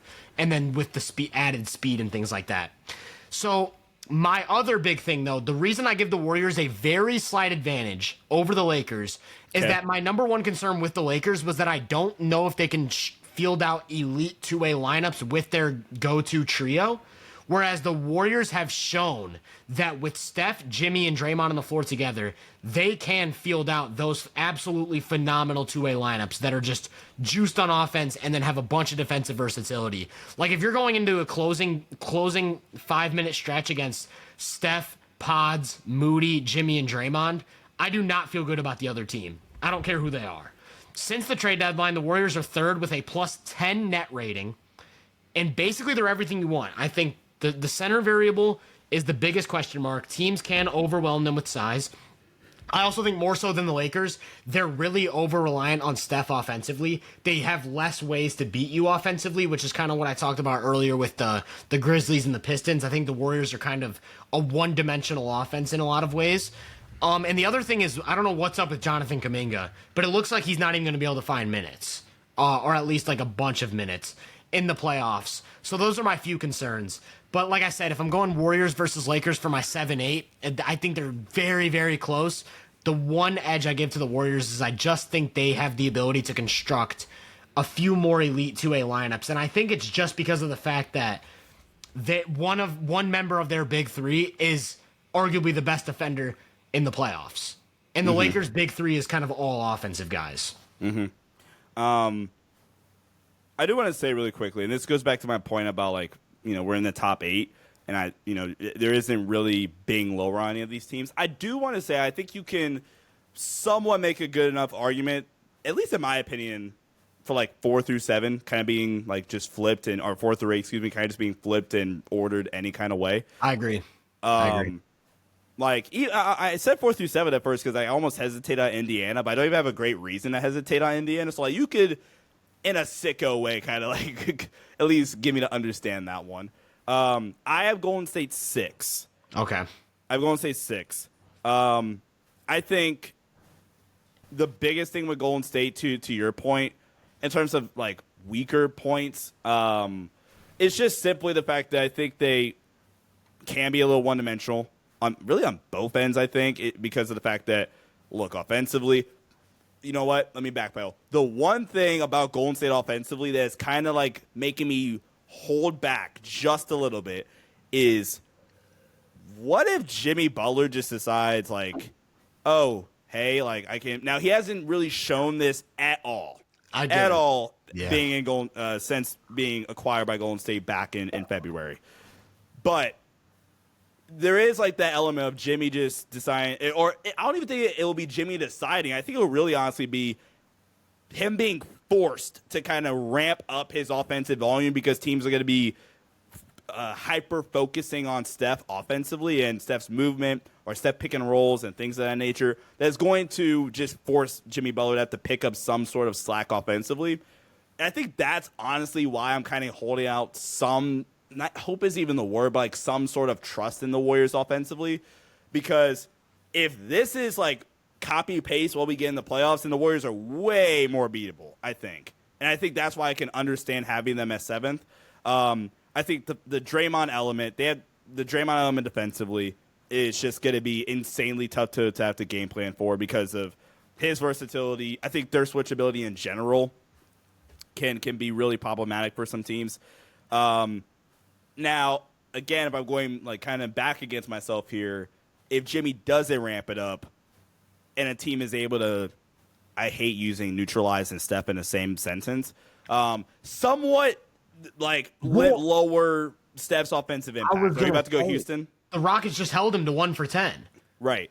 I think in a playoff setting, if a team is able, if Houston is able to do something, like Golden State runs a lot of lineups, and this is for their defense. They run a lot of lineups with guys that you just don't have to give a F about. Yeah. And if Jimmy isn't able to ramp up his offensive volume with success, then like you could like see the Warriors go into some pretty bad offensive series, like egregiously bad offensive series. Absolutely. And get like 7 games of that Houston game like a week ago, or not even a week ago, like a few days Well, it ago. wouldn't be. I don't think he's averaging 3 points a game. But But no, I agree. I agree with you. And that's why I was just a little bit lower on them than these other teams that I'm going to have ahead of them. Who was your 7? My 7 was Minnesota. They're my 6. Okay. Okay. So you're really high in Indiana then. Hell yeah. Yeah. All right. I'm excited now. I am Minnesota 7. And, bro, the way Anthony Edwards has been playing recently, since the All-Star break, it's I think, honestly, Minnesota, I think the three most underrated teams in the league, I like this playoff group, would be Indiana. Then easily the next two would be the Clippers and the Timberwolves. The way I see people talk about the Clippers and the Timberwolves, specifically the Clippers, I'll get to the Clippers later, it's kind of ridiculous. Like, I think the biggest thing with Minnesota is one of their shortcomings in the playoffs last year. Cat's fun and great, but Cat isn't the just downhill mismatch on her that Julius Randle can be. And like in individual games, I think we see a lot of even. Like the offensive firepower they still have with those two guys, like Ant goes for 44 and Julius Randle goes for 31 in the Grizzly game last night. And not to cut you off, but I think the big thing there too is the non-Edwards minutes, because the pairing of like Randall and Naz Reid is just so much better offensively than Cat and Reid was. So I think that's a huge thing to consider. Yeah, absolutely. You still have the Rudy Gobert effect defensively. I'll talk positively here. Calm down. You still have the fact that Rudy Gobert is like a top 3 rim protector on the planet and top 3 drop big still on the planet. And in this scenario where like a team is able to attack that and maybe pull Rudy out a little bit more, I think Minnesota's lineup versatility to be able to go, okay, we'll go Naz and Randall and then just load up on wing depth and go like Ant, DiVincenzo, and Na, or Ant, oh my God, Ant, Na, and Jaden. How dare I not say Jay McDaniels? I think that's also something to consider as well, while also still maintain their size, their speed, their athleticism. And I don't have Ant's post All-Star break like 2-point scoring numbers, but it feels like better. It's been better. I don't need the number. Yeah, no, it's been trending up. I think the big thing with the Wolves is what you kind of focused on is I think they have maybe the best lineup versatility of any team in this tier. They can go big or small. They can go offense or defense. They have a huge size, athleticism, and rebounding advantage over most teams. Like we talked about, they kind of have the not as extreme as Houston or maybe even Dallas, but they have that type of advantage over most teams. And then they have Anthony Edwards, like who's maybe he's become like one of the 5 or so most scheme-proof players in the league ever since he became a 40% pull-up 3-point shooter. This team is still one of the best defenses in the NBA. My big question mark. 9 sets the deadline. Yeah, my big question mark comes down to 2 things. Okay. I don't. Well, I guess maybe one thing that you can kind of break into tiers. I don't trust the team offense. In that Bucks game where they blew the huge lead, they got hit with a 2-3 zone and looked like a fish out of water. And I think that's a result of somewhat exploitable spacing. Like, I don't know how teams I don't trust are their going to playmaking either. Well, that was my next point. Okay, So my that's bad. why I said the 2 Let things me are like shut the spacing and the passing. I think the spacing is like, I don't know how teams are going to defend Jaden. I do think Randall and Gobert is 2 non-shooting threats. And then the passing is the bigger thing because you almost need Conley on the floor for the extra passing and the decision making, but he can't really score inside the arc anymore. And he's a mismatch on defense. So then it's like, okay, maybe we need Alexander Walker on the court, but now you don't have enough passing to break a zone or break like gap defense. And then you kind of end up with Edwards just chucking shots. And it's like, because he's such an elite shot maker from 3 and such an elite downhill presence, sometimes that works. But the only reason I didn't have the Timberwolves 4th, because I like you said, 4 through 8 is kind of all over the place. The reason I didn't have the Timberwolves 4 or 5 is because they are probably the team, maybe 4 through 11, that I trust the least to execute down the stretch of close games. That is the pretty easily. yes. Like they down the stretch of close games, their offense is a disaster. Yeah, because like the Knicks have Brunson. Yep. The Rockets just aren't that bad at executing. Like And Minnesota's like they're gonna grab the second chance. right. Lakers have any of the three options they have. The Nuggets are the Nuggets. The Nuggets are the Nuggets. Indiana, Hallie. Yeah, you're getting a shot. You're getting a shot, guaranteed. The Clippers, pretty easily. Yeah. Golden State, yeah. So I just think the Timberwolves are the team, and I think in the playoffs you're going to run like if you're in a second round series, especially with the way the West looks, you are going to have to close games down the stretch, and they are the team that I just do not trust to do that consistently. So that's why I don't have them top 5.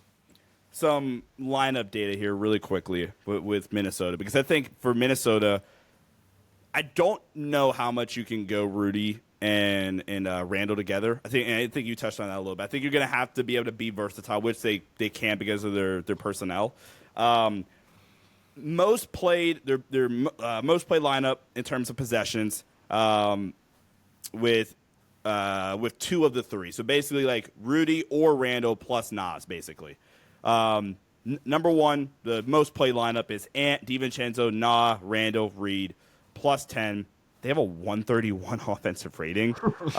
Defense sucks in that group. It's a 121. But let's go to the next one.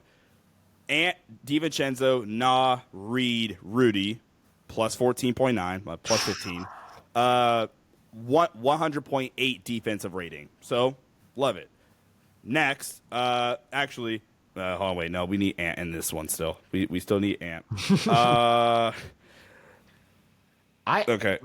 Yeah, bro, while you look at your next lineup, I think the team, what you're getting at is like all these lineups, the team's kind of just a sleeping giant. Like the indicators are there.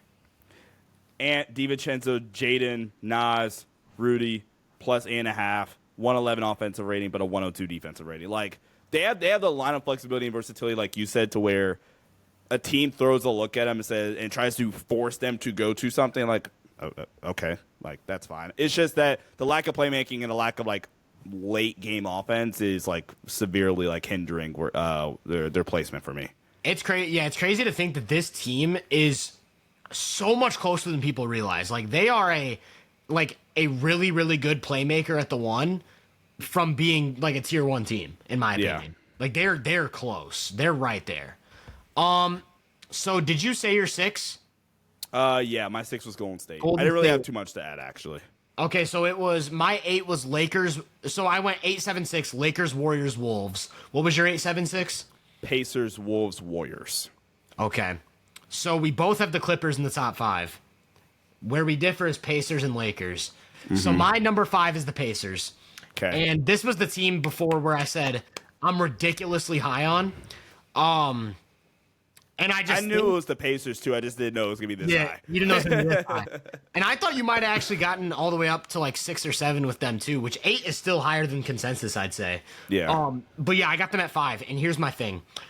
You kind of touched on it, but I feel like they're one of those teams that kind of checks every box. Mm-hmm. Like when you're looking at, okay, can they do this? Can they do this? Do they struggle with this? They kind of check every box. I would say the one thing that maybe isn't a strength of theirs is physicality and rebounding, controlling the glass, things of that nature. But how many teams can really exploit that? It's few and far between, and any team that can exploit that can't run with them. So that's kind of my thing. So I think there's still a flawed defense, but a lot better than last year, which you touched on. Nembhard's been awesome at the point of attack. You've got a healthy Aaron Nesmith, who's just one of the better wing defenders in the league. Pascal Siakam's versatility has really jumped out. Miles Turner still a big presence as a shot blocker and things of that nature. And then just surgical offensive execution. The pace and space with the best decision maker in the NBA is like shades of 7 seconds or less Phoenix. They've got Steve Nash prop. Yeah, Steve Nash, always got to throw it in there. They've got half-court scoring weapons, not just Pascal Siakam as like a legitimate mismatch guy in the post and a downhill presence. Healthy Benedict Mathurin, who they didn't have in the playoffs last year. That's a go-to scorer in the half-court. They've got amazing spacing, maybe the best spacing in the league. They can go big or small. They've shown the willingness to go with Siakam at the 5 and run teams out of the gym. They've shown the willingness to go Thomas Bryant at the 5 and just really just have ultimate size. I just think they're criminally underrated. I just think there's so much they can do. The way they've played since January 1st, I don't know what the updated numbers are, but a week ago I saw a stat. It was the teams with a 70 win percentage since January 1st. And that list was OKC, Boston, Cleveland, and Indiana. Those were the 4 teams. Indiana got off to a rough 10 to 15 game stretch that I think skews their season performance, especially Halliburton's individual performance. But ever since they got out of that slump, they've just straight up performed like a top 5 team in the league. And I see no reason to think it won't continue into the playoffs. Last year, they got better in the playoffs. Everyone said the game was going to slow down, so they started playing faster. Halliburton played even better in the playoffs than he did in the regular season. So did Siakam.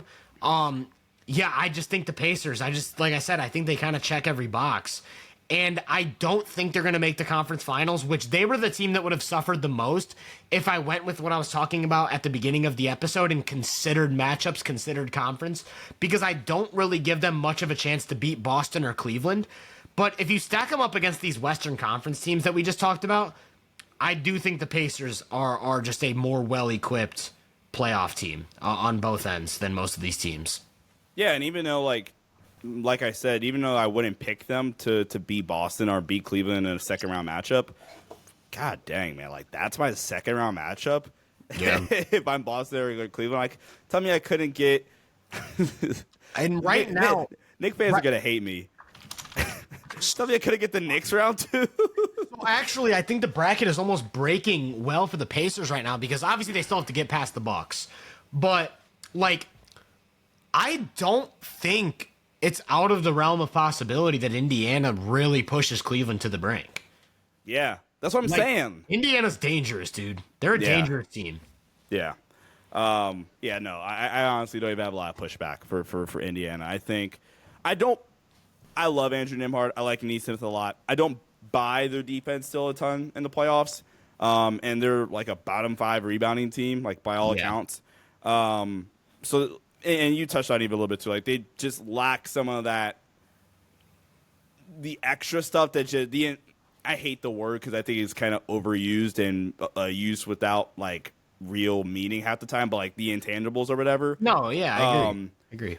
That, Houston, for example. Okay, Houston cannot match Indiana's offense in terms of just on-court firepower, but Houston, if Indiana has just because offense at the end of the day is kind of volatile, if Indiana has an awful shooting series, they're cooked because they don't create enough second chance points. They don't have this good enough defense to kind of keep them around, I think, if their offense isn't firing.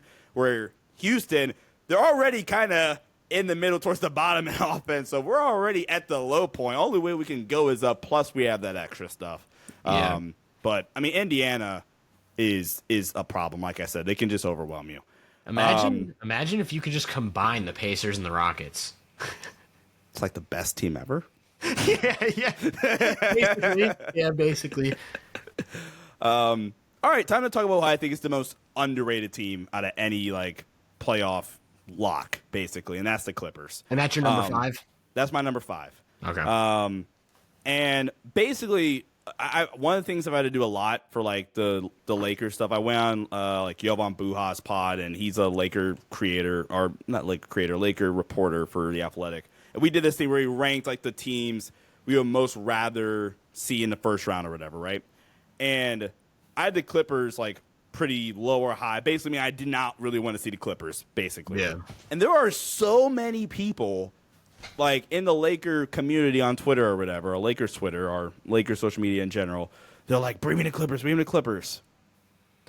The hell? Let me say, I think it's 2 things. I think one is the LA rivalry thing, where it's we can beat the other LA team. 2, and we don't have to travel. That too. Very recently, the Lakers just won 2 games in a row against the Clippers. Sure. So I think that people are over-indexing they're a bad matchup. We're a bad matchup for them. You guys seen Kawhi Leonard? That's what I was gonna say, dude. I know you saw that Twitter clip where someone was where Kawhi used their last game as a ramp-up game, and he was attempting putback dunks and stuff. That was literally peak Kawhi that we saw, for those flashes. The playoffs are going to start and Kawhi's going to be at peak form. Clippers Clippers since the what are we doing? Since the deadline. Okay. Tied 5th most wins, 4th in offensive rating, 6th in defensive rating, 4th best net rating. Again, so we talk about. I brought this up at the Pacers. We're talking statistical profiles of what makes a championship like caliber team. The Clippers are. They even if you like dwindled it down, I went top 12. Even if you were like top 10 or top 8 or whatever, top 7, more than fulfill the criteria there. I think there's a couple of things that get missed a lot when we talk about the Clippers, or when people talk about the Clippers. One, already touched the Kawhi thing, and I get there's going to be a level of skepticism about Kawhi's health. And just his ability to stay healthy over a playoff stretch, especially after last season, because I think part of it is people feeling burned again, because last season was one of Kawhi's more healthier seasons over an 82-game stretch in recent memory, and then he's practically unavailable for the Mavericks series. Or was it 23, where I think that was also like a decently healthy year for Kawhi, and then he gets to the Phoenix series, absolutely blitzes Phoenix in game 1 and game 2 and then misses the rest of the series.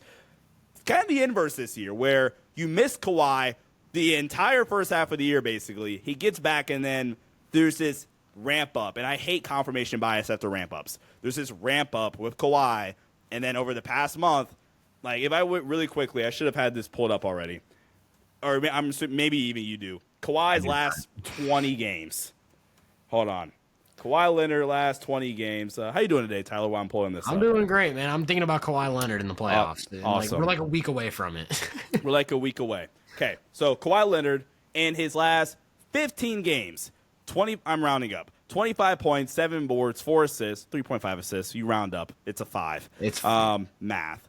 While also being like +4 efficiency in that stretch as well, shooting 40% from 3. There is still somewhat an element of him being jump shot reliant, but who cares? And then the second big element when we talk about the Clippers, outside of like Ty Lue being a phenomenal playoff coach, the second big element, and I think this is starting to get covered now that we're kind of trending to award season. Ivica Zubac, and we talked about this on the last show, is deserving of an All-NBA spot. I just don't know if he'll get it because there's so many other like great guys. Like he was like both of our, I know mine, one of my like top 2 guys off. He was, yeah, for me too. All-NBA defensive guy, legitimately one of the like 6 best drop bigs in the league right now, and he's a legitimate offensive option for them now, where they can legit throw the ball to him in the low or high post, let him create, and then his chemistry with Harden is just elite. And that's the third thing. I don't care if there are going to be, again, like I think people are a little bit burned by some of the key Clipper guys.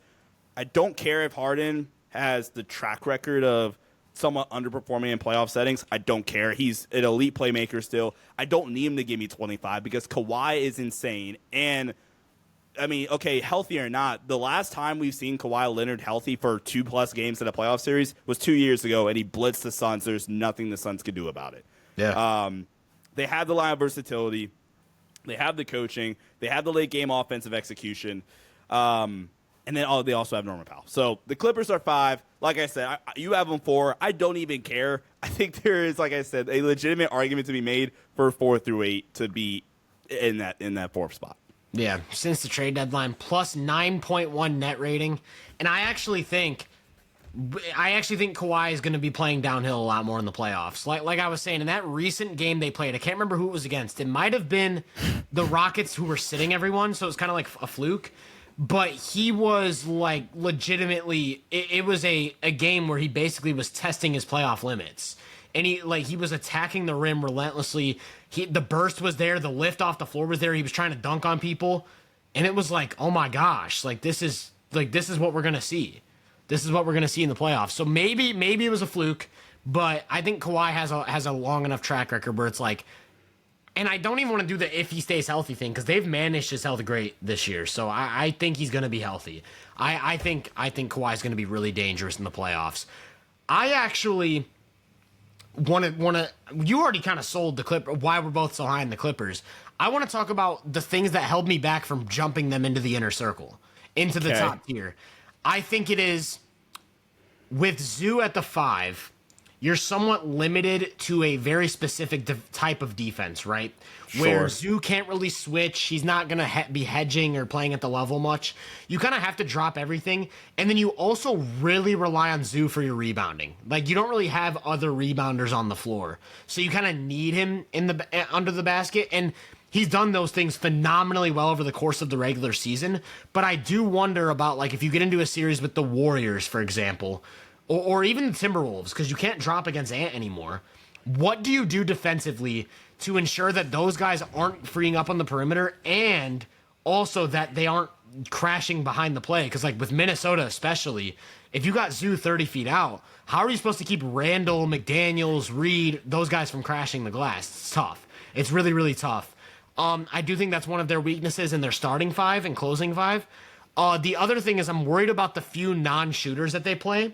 Like Chris Dunn, for example. I think Chris Dunn is a huge part of why their defense functions as well as it does. But he's also, like, probably their biggest limiting factor offensively. Like, going back to those two Lakers games, they just ignored Chris Dunn, acted like he didn't exist. And their fourth quarter offense kind of sucked in both of those games. The other thing is the Clippers they never did find their reliable backup center. Like, I'm pretty sure their backup center is going to be Ben Simmons.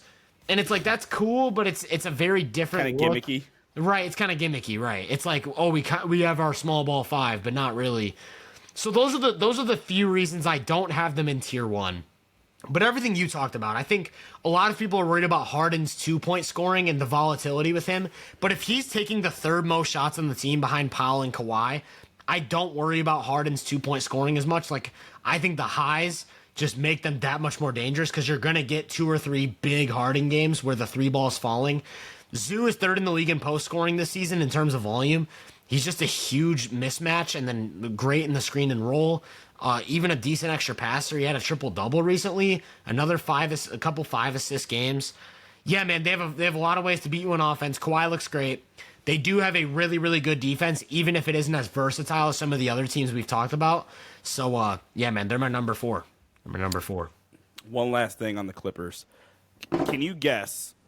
By the way, this is the second most played lineup minutes wise. Played 185 minutes. The most played lineup with Kawhi on the floor is Norman Powell, Chris Dunn, Harden, Kawhi, Zoo. The second most played, that's at 230. Second most played, 185 minutes. Harden, Kawhi, Norman Powell, Derek Jones Jr., Zubac. Can you guess their offensive rating? Or, points per 100 possessions, just offensive rating, and net rating. Is their offensive rating, like, in the ballpark of, like, 127? Yes. Damn. That was really good, actually. Was that accurate? No, it's 128.5. But the fact that, like... I thought I hit it. I was like, damn. Okay, let me guess. Net rating is plus 17.9. Higher. Plus 19? Plus 25. Damn! Damn! Like... At some point, I love that you hit on, like, kind of their scheme limitations due to Zubac as elite as he is defensively. They don't have a lot of, like, counters to that. I just super trust their playoff offense. Yeah, I just do. They're 5 for me. So, what made you go Lakers over Clippers? Okay, Lakers for me at 4. As I scramble to pull back up what I did have open. So here's the thing with the Lakers at 4 for me. Number 1, I think, and maybe this is a bad argument to start off with the Lakers. And you could potentially, no, I don't think you can. It is hard to outright even think, honestly, not even tell somebody, outright think that, yeah, Bron, Luka, AR losing 4 straight times. Or not 4 straight times. Sorry. Losing 4 out of 7 because of their just ridiculous offensive firepower to the point that you even brought up earlier. It damn near doesn't matter who the other 2 guys are when you put them in that group, right? And I think the fact that, especially recently, JJ's done a lot better of a job at staggering those groups to where essentially you're always going to have this super high-level half-court decision-maker on the floor that, and I mean, even with AR, they'll go AR and Bron a lot as a pairing. Luka by himself, and you'll go more defense. Like in the Dallas game specifically, they went Luka, Gabe, DFS. I don't know how much Jordan Goodwin plays in a playoff series, for example, but that's another guy. I think the Lakers version of going small, that's what it's going to be a lot in the playoffs for LA. It's just going to be, we're going to go small and maintain some size still, because the Lakers small in a best case scenario is something on the likes of, and this is their most played lineup, actually. I didn't know this. This is their most played lineup since the Luka Doncic trade, which is Dorian Finney-Smith, Luka Doncic, Rui Hachimura, Austin Reeves, LeBron James, 6'5", 6'7", 6'8", 6'9", 6'9", like, and not, I mean, outside of Austin, not slim, skinny 6'7s, like, built as hell, like, legit 6'8" behemoths. That group, that can't be right. There's, but yeah, that's about right. Sorry, Lakers. 135 offensive rating with that individual group, and they're a plus 26. I think now this is a argument against the Lakers. I do think they are also in a similar light to the Clippers. Somewhat, they have a lot of scheme limitations. I think in a certain matchup, it can get really, really exploited. And we talked about this, I think, on the pod even. They remind me of Dallas in some ways from last year without the elite rim protector. But in terms of like what they're trying to accomplish, in terms of the switching with your wings, your perimeter defenders, but basically zoning up. And I'm thinking about a like Laker Thunder matchup or whatever for using that as an example. And I think what LA does is there's essentially going to look. We'll give you the Austin switch with Shea on the baseline. But we're going to zone up. Shea, you have to see all 5 bodies. You're going to get your 30 or whatever. But can X player that we want to have the ball anyway, can he make a decision off the catch and kind of attack us in rotation? I think when the Lakers have been locked in, there was a stretch before like the middle of March, like the first month with the Luka trade where they were locked in defensively. A lot of that, I think, at least a good chunk of that is three-point shooting variance defensively. But in general, like they have shown on a semi-consistent basis to be able to be locked in with the rotations and to get this to work.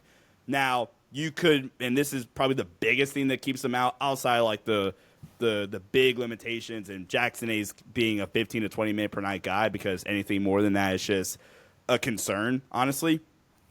You can run into a series very similar to that Dallas team where they could just attack the fact that you have guys that aren't really good like point of attack defenders. And the fact that the Lakers are going to try to switch everything and zone up away from the ball is just going to kill you.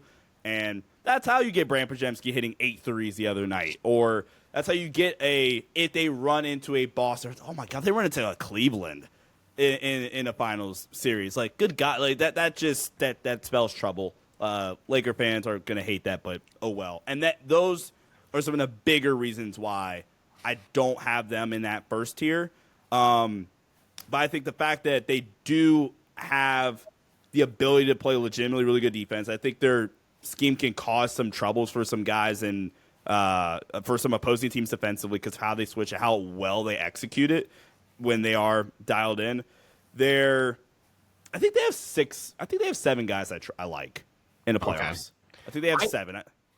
I was gonna say, like, I don't even think I disagree with anything you're saying. I kind of like agree with your entire thought process. And actually, I thought we were gonna finally disagree strongly. No, but it's like I actually, and I feel weird about this. Like when you talk about the way they zone up non-shooters and things like that, they were the first team that came to mind when I talked about how I'm concerned about the Clippers non-shooters. Yeah, like the Lakers can do a lot of things against the Clippers where it makes them kind of a bad matchup in a way. Mm-hmm. But then I'm also like, what are the Lakers doing with Zubats for 7 games? Right.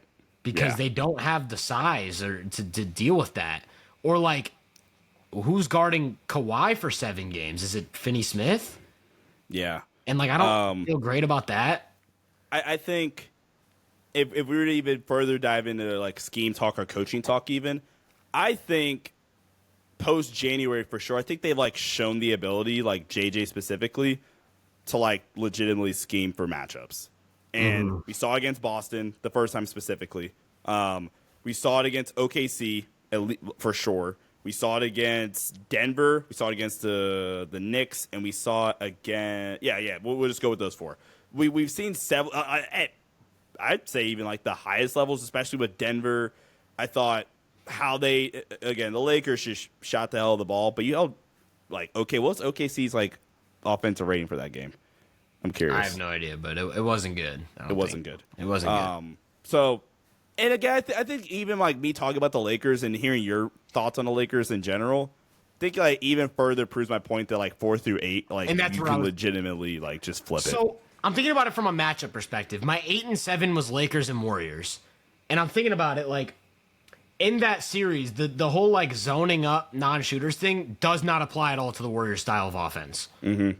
So, and I just like, do you have the guys to chase Steph around? Like that's what scares the hell out of me. Because I have a thought on that chase, series. it's Gabe Vincent, right? That's your guy that you need to chase Steph around for. But then are you playing Gabe Vincent 36 minutes a game to match Steph? I think they go Austin, and that sucks because I think if you go back to the 23 playoffs, I think Austin showed like when they went to him as the primary Steph defender, he just burned out offensively. I have a question for you because I said this I think on a pod I did a couple days ago. I think LA to win that series or like to like decrease level of difficulty, and this might be a hot take. I think they like actually need Jackson Hayes in that series. Oh, 100%. Like Jackson Hayes be able to play 25 minutes is like going to be the thing that sways that from being a 7-game series to like a decent 6 Laker game series. And I was going to say the small ball lineups are moot against Draymond Green. Yeah. You need to do something to limit, like make it so Draymond can't just be the 5 all the time. Yeah. Because you're not going to win. So many teams over the years have tried to out small ball Draymond Green, and it's never worked. Worked. It's not going to work. But then even like I'm thinking to answer your question about like how do you just chase Steph around? I'm like, no, do you just top lock and send it to Hayes? Now, automatic problem with that is Jackson Hayes might just foul out in 5 minutes trying to like block Steph's shots at the rim. Because that would be the method of thinking. It also would, in theory, like ease Austin's job a little bit too. Because if instead of chasing Steph around the entire floor, I'm just gonna like send him to the help in the paint. Yeah, I get what you're saying, but who are you having Hayes leave? Because we're assuming Draymond's at the 5, right? And then it's like, okay, say Hayes is on Draymond, okay, and you're like, okay. Say Hayes does the defense that the Warriors did against Sabonis. Remember when Sabonis would have the ball up top and they would just sit under the basket? Now Draymond's just going to hand it off to Steph. Yeah. And Hayes has to come out. Yeah. Steph's such a hard player to guard. I for that reason, I actually had Golden State, like going back to like the top 5 like worst matchups for the Lakers specifically. I had Golden State 1. I like Golden State, That's like Clippers. I think Golden Clippers State's a bad very matchup. close too. That's all. Okay, so how do you feel about the Timberwolves against the Lakers? Timberwolves were like 3. Like if I gotta face them, I will. But I would rather face Minnesota if I'm the Lakers over the Clippers and the Warriors personally. I do think the like zoning up non-shooters things works pretty well against the Wolves. I think the switching too. Yes, I agree. Think Now will be fine. You put Hayes on Edwards, you're probably gonna get beat off the dribble, but you're gonna have those other guys coming over. And can Ant be the playmaker, decision maker? Yeah, my thing is, I think the Wolves abuse the Lakers on the glass. Out of that. Yeah, but are the Lakers able to just like force Minnesota? Well, this goes back to the line of versatility thing. Because I was just saying, like, LA's just going to say, all right, we're going to spread you out and make it really, really hard for you to consistently play your best rim protector. But then, like, Minnesota's going to go. Yeah, okay, we're just going to, like, wing up. I also wonder, too, the other big thing with why that was so effective for Dallas was that at all times, they had 48 minutes of an elite lob threat. The Lakers don't have that.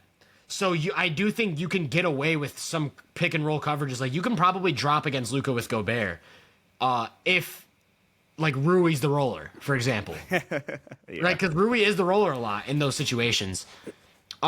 Lakers won't see the Pacers, so I don't even need to do that matchup. And then I already talked about Clippers. So I guess that's maybe... So actually, you kind of made my argument for me just there. You said that your top 3 worst matchups for the Lakers were the Warriors. Hold on. No. Because my options, you would agree with this, my options were those 3 teams, and the other 2 teams was Memphis and Denver. And we would both agree that those would obviously be 1 and 2. Okay, but you see where I'm going with this. Your top 3 teams were the only 3 West teams that I had above the Lakers. Okay.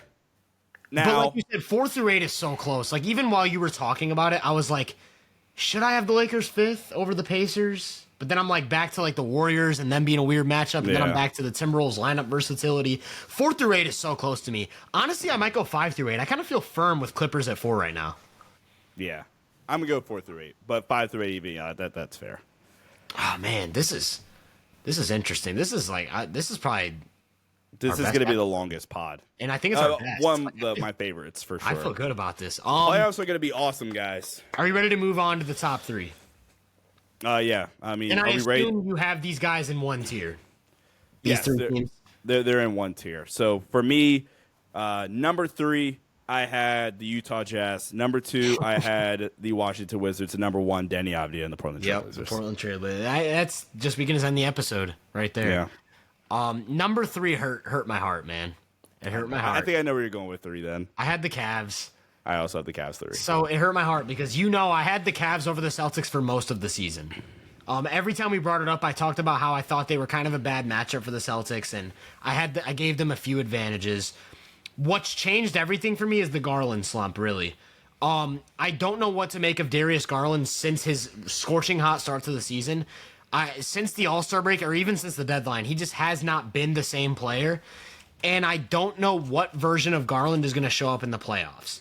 And that scares me when I'm thinking specifically, I guess with these top 3, I think they're all so separated from the rest of the pack that to me, it's very matchup based. And I think when you look at the Cavs and Celtics matchup specifically, every time the Celtics have shown what they're going to do. They're going to put Tatum on Jared Allen, and they're going to switch everything. Garland is going to have to win in isolation. And this version of Garland over the last few weeks is not going to win in isolation against Boston. The version of Garland before that, sure. And I think the Cavs ceiling completely hinges on what version of Garland shows up in the Boston series. Can he produce enough scoring? I don't know. Another guy that I don't know about with the Cavs is Jared Allen. I think Jared Allen is a phenomenal 82-game player. I think all defensive consideration for sure. The most efficient play finisher in the league. Legitimately good connector. Can switch. But against top contenders, he consistently saw a decrease to his minutes, especially against Boston. And their most recent win, you remember when they went down like 25-3 and then had that comeback win against Boston in their most recent matchup? Yeah. Jared Allen played 0 minutes in the fourth quarter of that game. He did not play in the fourth. And it's because he's limited to that anchor big role on both ends of the floor. The only way to involve him in the offense is to have him screen and roll. And then on defense, you kind of want him dropping, maybe switching a little bit, but you're kind of refined too. Teams want to hunt for Jared Allen in space. And it's like, at the end of the day, versatility wins. That's what we keep talking about. And the Cavs have the ability to go small and execute. They've shown a willingness to go with Dean Wade at the 5 or Mobley at the 5 and Wade at the 4, and then you can really switch everything. But my problem with the Cavs is, yes, they can do that. But when they do that, they are not as dominant as the top end of these Thunder and Celtics teams. So to me, the Cavs are still an absolute juggernaut of an offense. They can do a lot of things defensively. But when the rotation shortens to 7 guys, they just simply do not have that same two-way juggernaut of a lineup that they can start and close games with, like the Thunder and Celtics. Yeah, I think on top of the Darius Garland thing, and I'm going to be the optimist here and just assume that he's able to kind of round back out to form. Honestly, I think Boston above them was a little bit benefit of the doubt and knowing specifically, like, okay, Drew and Jaylen Brown just get back to, like, the level that they were at, like, basically all playoffs last year. Yeah. On top of Kristaps being awesome, on top of Tatum having a career year and being an MVP finalist, and just the offensive juggernaut that the Celtics are in their own right. I think so let me ask you this, like, what Evan Mobley offensively in the playoffs, what are we thinking? I'm not really concerned about Mobley in the playoffs offensively. I think that's what a lot of people look to with the Cavs. They're like, he's kind of a gimmick spacer, but the way they use him as a ball handler and as a mismatch guy and then diving on the baseline, getting on the glass, I I expect him to basically do exactly what he's doing right now in the playoffs. Yeah. Maybe slightly less efficient just because that's kind of how things go in the playoffs. But yeah, I and especially against Boston, I think he can get his game off against Boston for sure. It just sucks having Cleveland here at 3. I think Yeah. another thing too. I think they're also like playoff defense wise easily the weakest defense of the 3 here. Oh, easily. Yeah, I mean, I Easily. think Boston and OKC are in a tier of their own Yeah. of all the teams defensively. Cleveland's awesome though, and I mean, I as a biased Laker fan showing up for 2.8 seconds. I hope Boston knocks him off. I do not want to see Cleveland if the Lakers made it. You know what I will say about Cleveland? Like point in favor of them against Boston. Luke Cornett cannot play against the Cavs. Yeah, And I actually think Luke Cornett, like if you look at the Celtics lineups, Luke Cornett has been a consistent theme in a lot of their best two-way lineups. So him just not being playable against the Cavs, I think is a really big deal. who'd you pick in that series? I'm assuming Boston. Boston, yeah. And so like a month and a half ago, I had Cleveland. Now I'm actually like pretty confident picking Boston. Yeah. Honestly, in 6 because Game 6 will be in Boston, Yeah. and I think that's when they get it done. All right. Number 2. Number 2 for me was Boston. Number 2 for me was OKC. Ooh, okay. Yeah, I could go either way. I think the Celtics, for me, the argument in favor of the Celtics is that they're peaking at the right time right now. They're playing their best basketball right now. And we've seen everything click. They are a historically great team. A two-way team, I should say. A historically great two-way team. Both ends of the floor, they can do literally anything. Their schematic versatility is off the charts on both ends of the floor. Best the way in the they league? extend advantages with the ball move. What would you say? Schematic versatility best in the league? Probably. Are you going to? Yeah. Yeah, probably. I think so. Okay. My bad, I think continue. that'd be their selling point over OKC. Actually, is that they can probably do more things. I think the argument for OKC is that first of all, they've been historically dominant start to finish, which I think just kind of in my head gives them a little bit of an advantage. I also think the Thunder are just more dominant in their set. Like what they're going to do is just simply more effective, especially on defense, than the Celtics. Even if the Celtics can throw more, it's the argument of like the Celtics can throw more punches, but the Thunder have the Mike Tyson knockout punch. And it's basically we can go to these defensive lineups where Shea is just going to drag us on offense, and we haven't really seen a counter to that yet.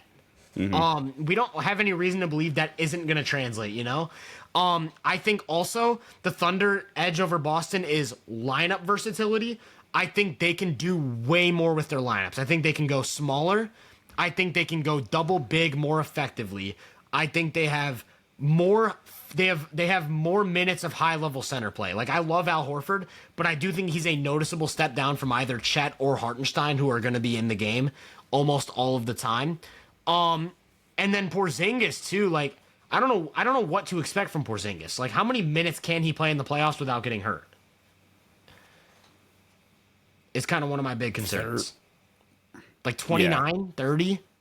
Yeah. Dude, I don't know. I just think, I think also one variable that and I don't want to sound like a hater, but one variable that I'm really considering here is like Shea is so much more reliable offensively than Tatum, and like Shea's floor is so ridiculously high as a scorer.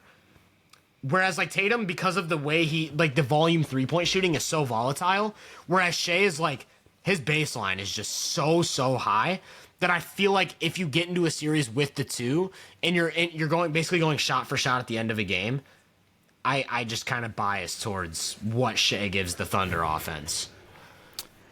So for me, it comes down to really like a couple of things. I mean, I kind of touched on it a little bit with the fact that, especially in terms of like defensive output, like Jaylen Brown and Drew Holiday just like ramping things up in the playoffs, obviously. It's game versatility, which you kind of hit on, and arguably more importantly, which makes them like such a ridiculously tough out in a 7-game playoff series, is, and I think this is a huge knock. A huge positive for Boston, especially in comparison to OKC, is like just secondary advantage creation. Where, okay, Tatum or Shea breaks down their man, breaks down the defense, and correctly hits the skip pass By the way, I think Tatum's the better playmaker. You know, we're pulling hairs. I agree. Better passer. Better passer. They break their man down, causes the defense to collapse, skips the ball out, and 2, 3, 4 options or second, third, fourth option having to be able to legitimately like attack off the catch and make a secondary decision. The advantage easily swings more in favor of Boston. I think we've seen, and maybe this is like, and I personally kind of hate the experience argument for OKC. I think that's BS. I think once they got their experience last year, losing in the second round is experience enough, I think, and then you having this dominant just season from start to finish, like you mentioned. So you guys can miss me with the experience BS, and I will still stand on that, even if they lose in the second round again to a random team.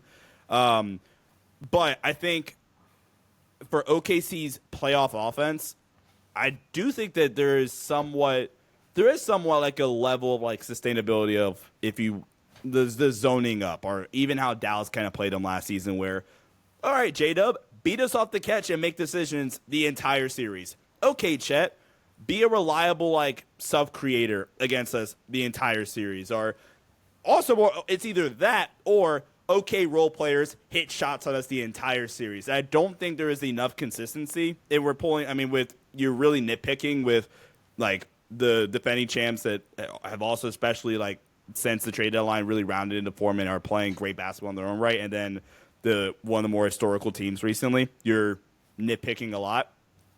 But I don't know if we've consistently, when comparing the two teams against like the 15th best team or whatever, it doesn't matter. But comparing these two teams together, I don't know if we've consistently seen those two things at a high level to where I can say, yeah, I'll put them over Boston. That's fair. Dude, that's a great argument. That might be the best argument you ever hit me with. Because now I'm overthinking. Now I'm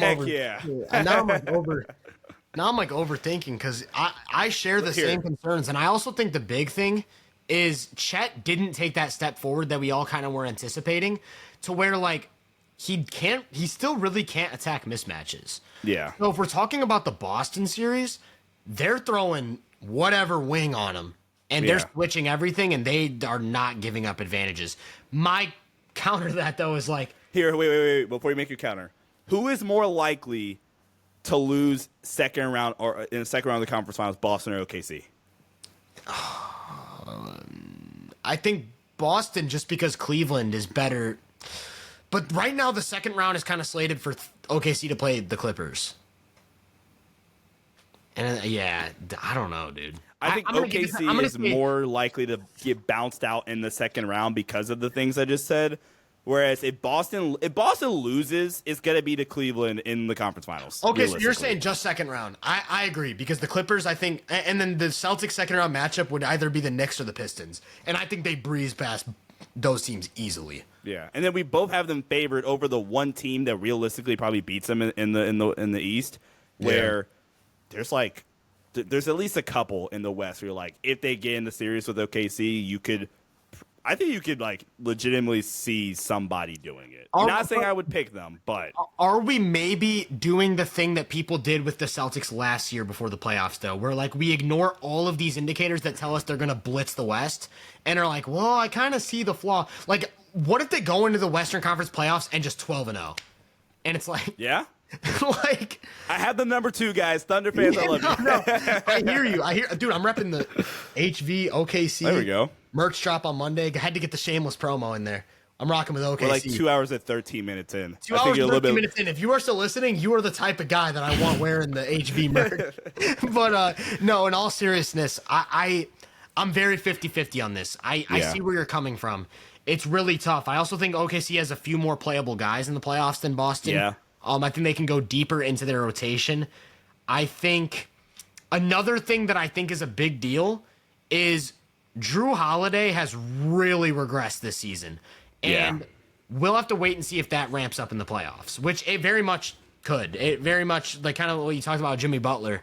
He could just go into the playoffs and be the same player. We don't know. But Drew Holiday this season is shooting like 6 or 7% worse from three than last year. More if his 6'7". shots are assisted on. He's shooting 30% from corner. He shot 62% on corner threes last year. Yeah. That's insane. That's insane. What was it in the playoffs? In the playoffs last year, 36% on corner threes. All right. So, yeah, it's tough. It's tough. I think I could go either way, but I'm going to lean towards OKC. I'm going to lean towards the start to finish dominance, and then who I think is clearly the best player in that series. Yeah. Shea. But yeah, That's fair. That's tough, dude. That's tough. That is tough. I also think OKC, I don't think runs double bigs as the starting lineup for most of the playoffs. I do think people are kind of overlooking into that. Like, I I feel think like that's been like an experimental phase for them. yeah. But Maybe like round 1 depending on the matchup, but like I feel like pretty quickly they'll just pivot. Yeah, like their number right now their round 1 matchup's Minnesota. But I think Minnesota gets 7 at least. I think they're going to end up facing Memphis in the first round, and then you probably do go double bigs. Yeah. You probably do go double bigs. What about against the Clippers? Clippers, you do not go double. You do not go. No. Oh, dude, but Chet is getting folded by Zoo. And then like, well, the argument for going double big against the Clippers is you go like, Oh, you Chet do. on, No.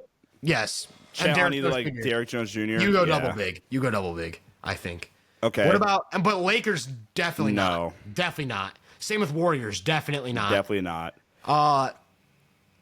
Rockets, you do. Rockets, you do. Rockets, you definitely do. Denver. Denver, I think you do. Yeah. I think you okay, so yeah, like there's really 2. But- Unless like Minnesota And what decides about to size Cleveland? down. What about Cleveland? Because Cleveland's going to have Mobley and Allen. I think you don't, because I think that could just be an advantage for you, honestly. Yeah, I think so too. Boston, you definitely don't. You don't. Definitely Yeah. don't, because you need the space. Which Man, that'll be- wait, never mind. I was about to get a takeoff. Never mind. what were you about to say? I was gonna say like, well, the 3 of my 4 teams or whatever that we were saying that you cannot go double big it are in my top 5. So shameless plug for me. Interesting. But I think that's inaccurate because we said what Lakers. Wait, who are the teams out west that we said That- don't?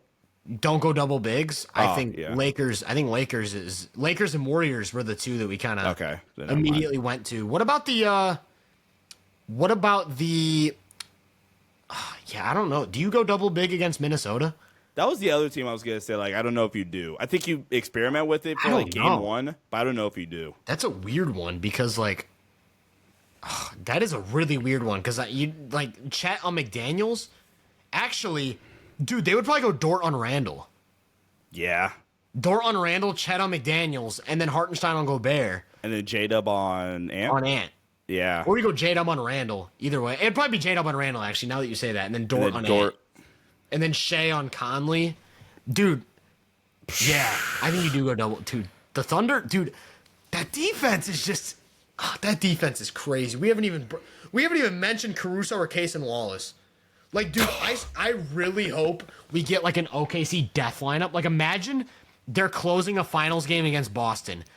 And they go, like... Shea at the 1, and then they go like Caruso, Case, and Dort, J-Dub, and just go ultra small, and then the Celtics counter with like Tatum at the 5. Dude, that series would be one for the ages, bro. That'd be elite hoops. Thunder Celtics series would be like generational work. That'd be the best elite. finals since 2021. Dude, the 2021 finals were Yeah. fire. I think it'd be better. But, like, that would be the one I go to immediately. And then before that, like, 2016? Yeah. Although, like, I actually enjoyed 19. I enjoyed did too. 19. I did too. It's just kind of hard looking at that and knowing that KD is hurt the It's entire weird. series. It's like a bad taste. It's a bad taste. Yeah. But legitimately, that was a really fun series. It was, 100%. Yeah. 17 and 18 were boring. boring, so. 20 was also pretty boring. Yeah. It was cool. I actually really liked the bubble. I thought the bubble was super fun. But Lakers just Bubble kind of was dominated. awesome. Yeah, the Lakers just kind of dominated the Heat. You had, Game 5, which was obviously really good, but Yeah. the rest of that series Is that the game where the picture of Jimmy hanging Yeah. over the... Yeah. 22 was elite. And then 22 was 22. Celtics Warriors. Oh, yeah. That was elite. That was elite. fun. 23 was whatever. I mean, for basketball sickos, it was kind of cool, but it was like whatever. And then 24, I think, was kind of boring. Yeah. Like Celtics were just so much better. Yeah. than the Mavs. But I think this year, regardless of how it stacks up, we're gonna get an elite finals. I think. And Give me just two of our top 8. Yeah, elite playoffs, dude. Like, I'm so hyped. This is gonna be We crazy. spent almost 2.5 hours previewing the playoff, just the teams, not even the matchups. Like, Yeah, I was gonna say we just previewed the playoffs without any matchups for 2.5 hours. Real quick, I want to recap our lists. So I'm gonna go counting down from 20. Okay. So my tier 5, the non-factors. I had number 20, the Bulls, number 19, the Hawks. Tier 4, the annoying first round / play-in exits. 18 Magic, 17 Kings, 16 Heat. Tier 3, the dangerous, low-ceiling teams that can maybe make a run if everything goes right. 15 Mavericks, 14 Pistons, 13 Bucks, 12 Grizzlies. Tier 2, deep run potential, maybe make the conference finals. 11 Knicks, 10 Nuggets, 9 Rockets, 8 Lakers, 7 Warriors, 6 Timberwolves, 5 Pacers, and 4 Clippers. And then tier 1, the inner circle, 3 Cavs, 2 Celtics, 1 Thunder.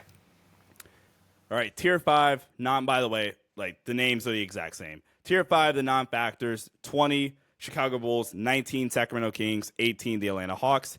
Tier 4, the annoying play-in or first-round exit team, 17 the Miami Heat, 16 the Orlando Magic, 15 the Dallas Mavericks. Tier 3, the dangerous low-ceiling teams could potentially win a series or just make things interesting in a best-case scenario. 14 the Memphis Grizzlies, 13 the Detroit Pistons, 12 the Milwaukee Bucks, and 11 for me the New York Knicks. Tier 2, anything can happen. Can maybe even make a serious run and can make like a deep just postseason push in general. 10 for me, the Houston Rockets. 9 the Denver Nuggets. 8 the Indiana Pacers. 7 the Minnesota Timberwolves. 6 the Golden State Warriors. 5 the Los Angeles Clippers. And 4 the Los Angeles Lakers. And tier 1, the inner circle, best of the best. Number 3, the Cavs. Cleveland Cavaliers. I'll dare everybody's city. 2, the Oklahoma City Thunder. 1, the Boston Celtics. All right. Make sure to leave some replies in the comments. Let us know everything we got wrong, everything you agree and disagree with. We really appreciate you guys listening if you're still here, because this was a long one, but I personally think it was our best one. This was really, really fun. This was the one I enjoyed the most, for sure.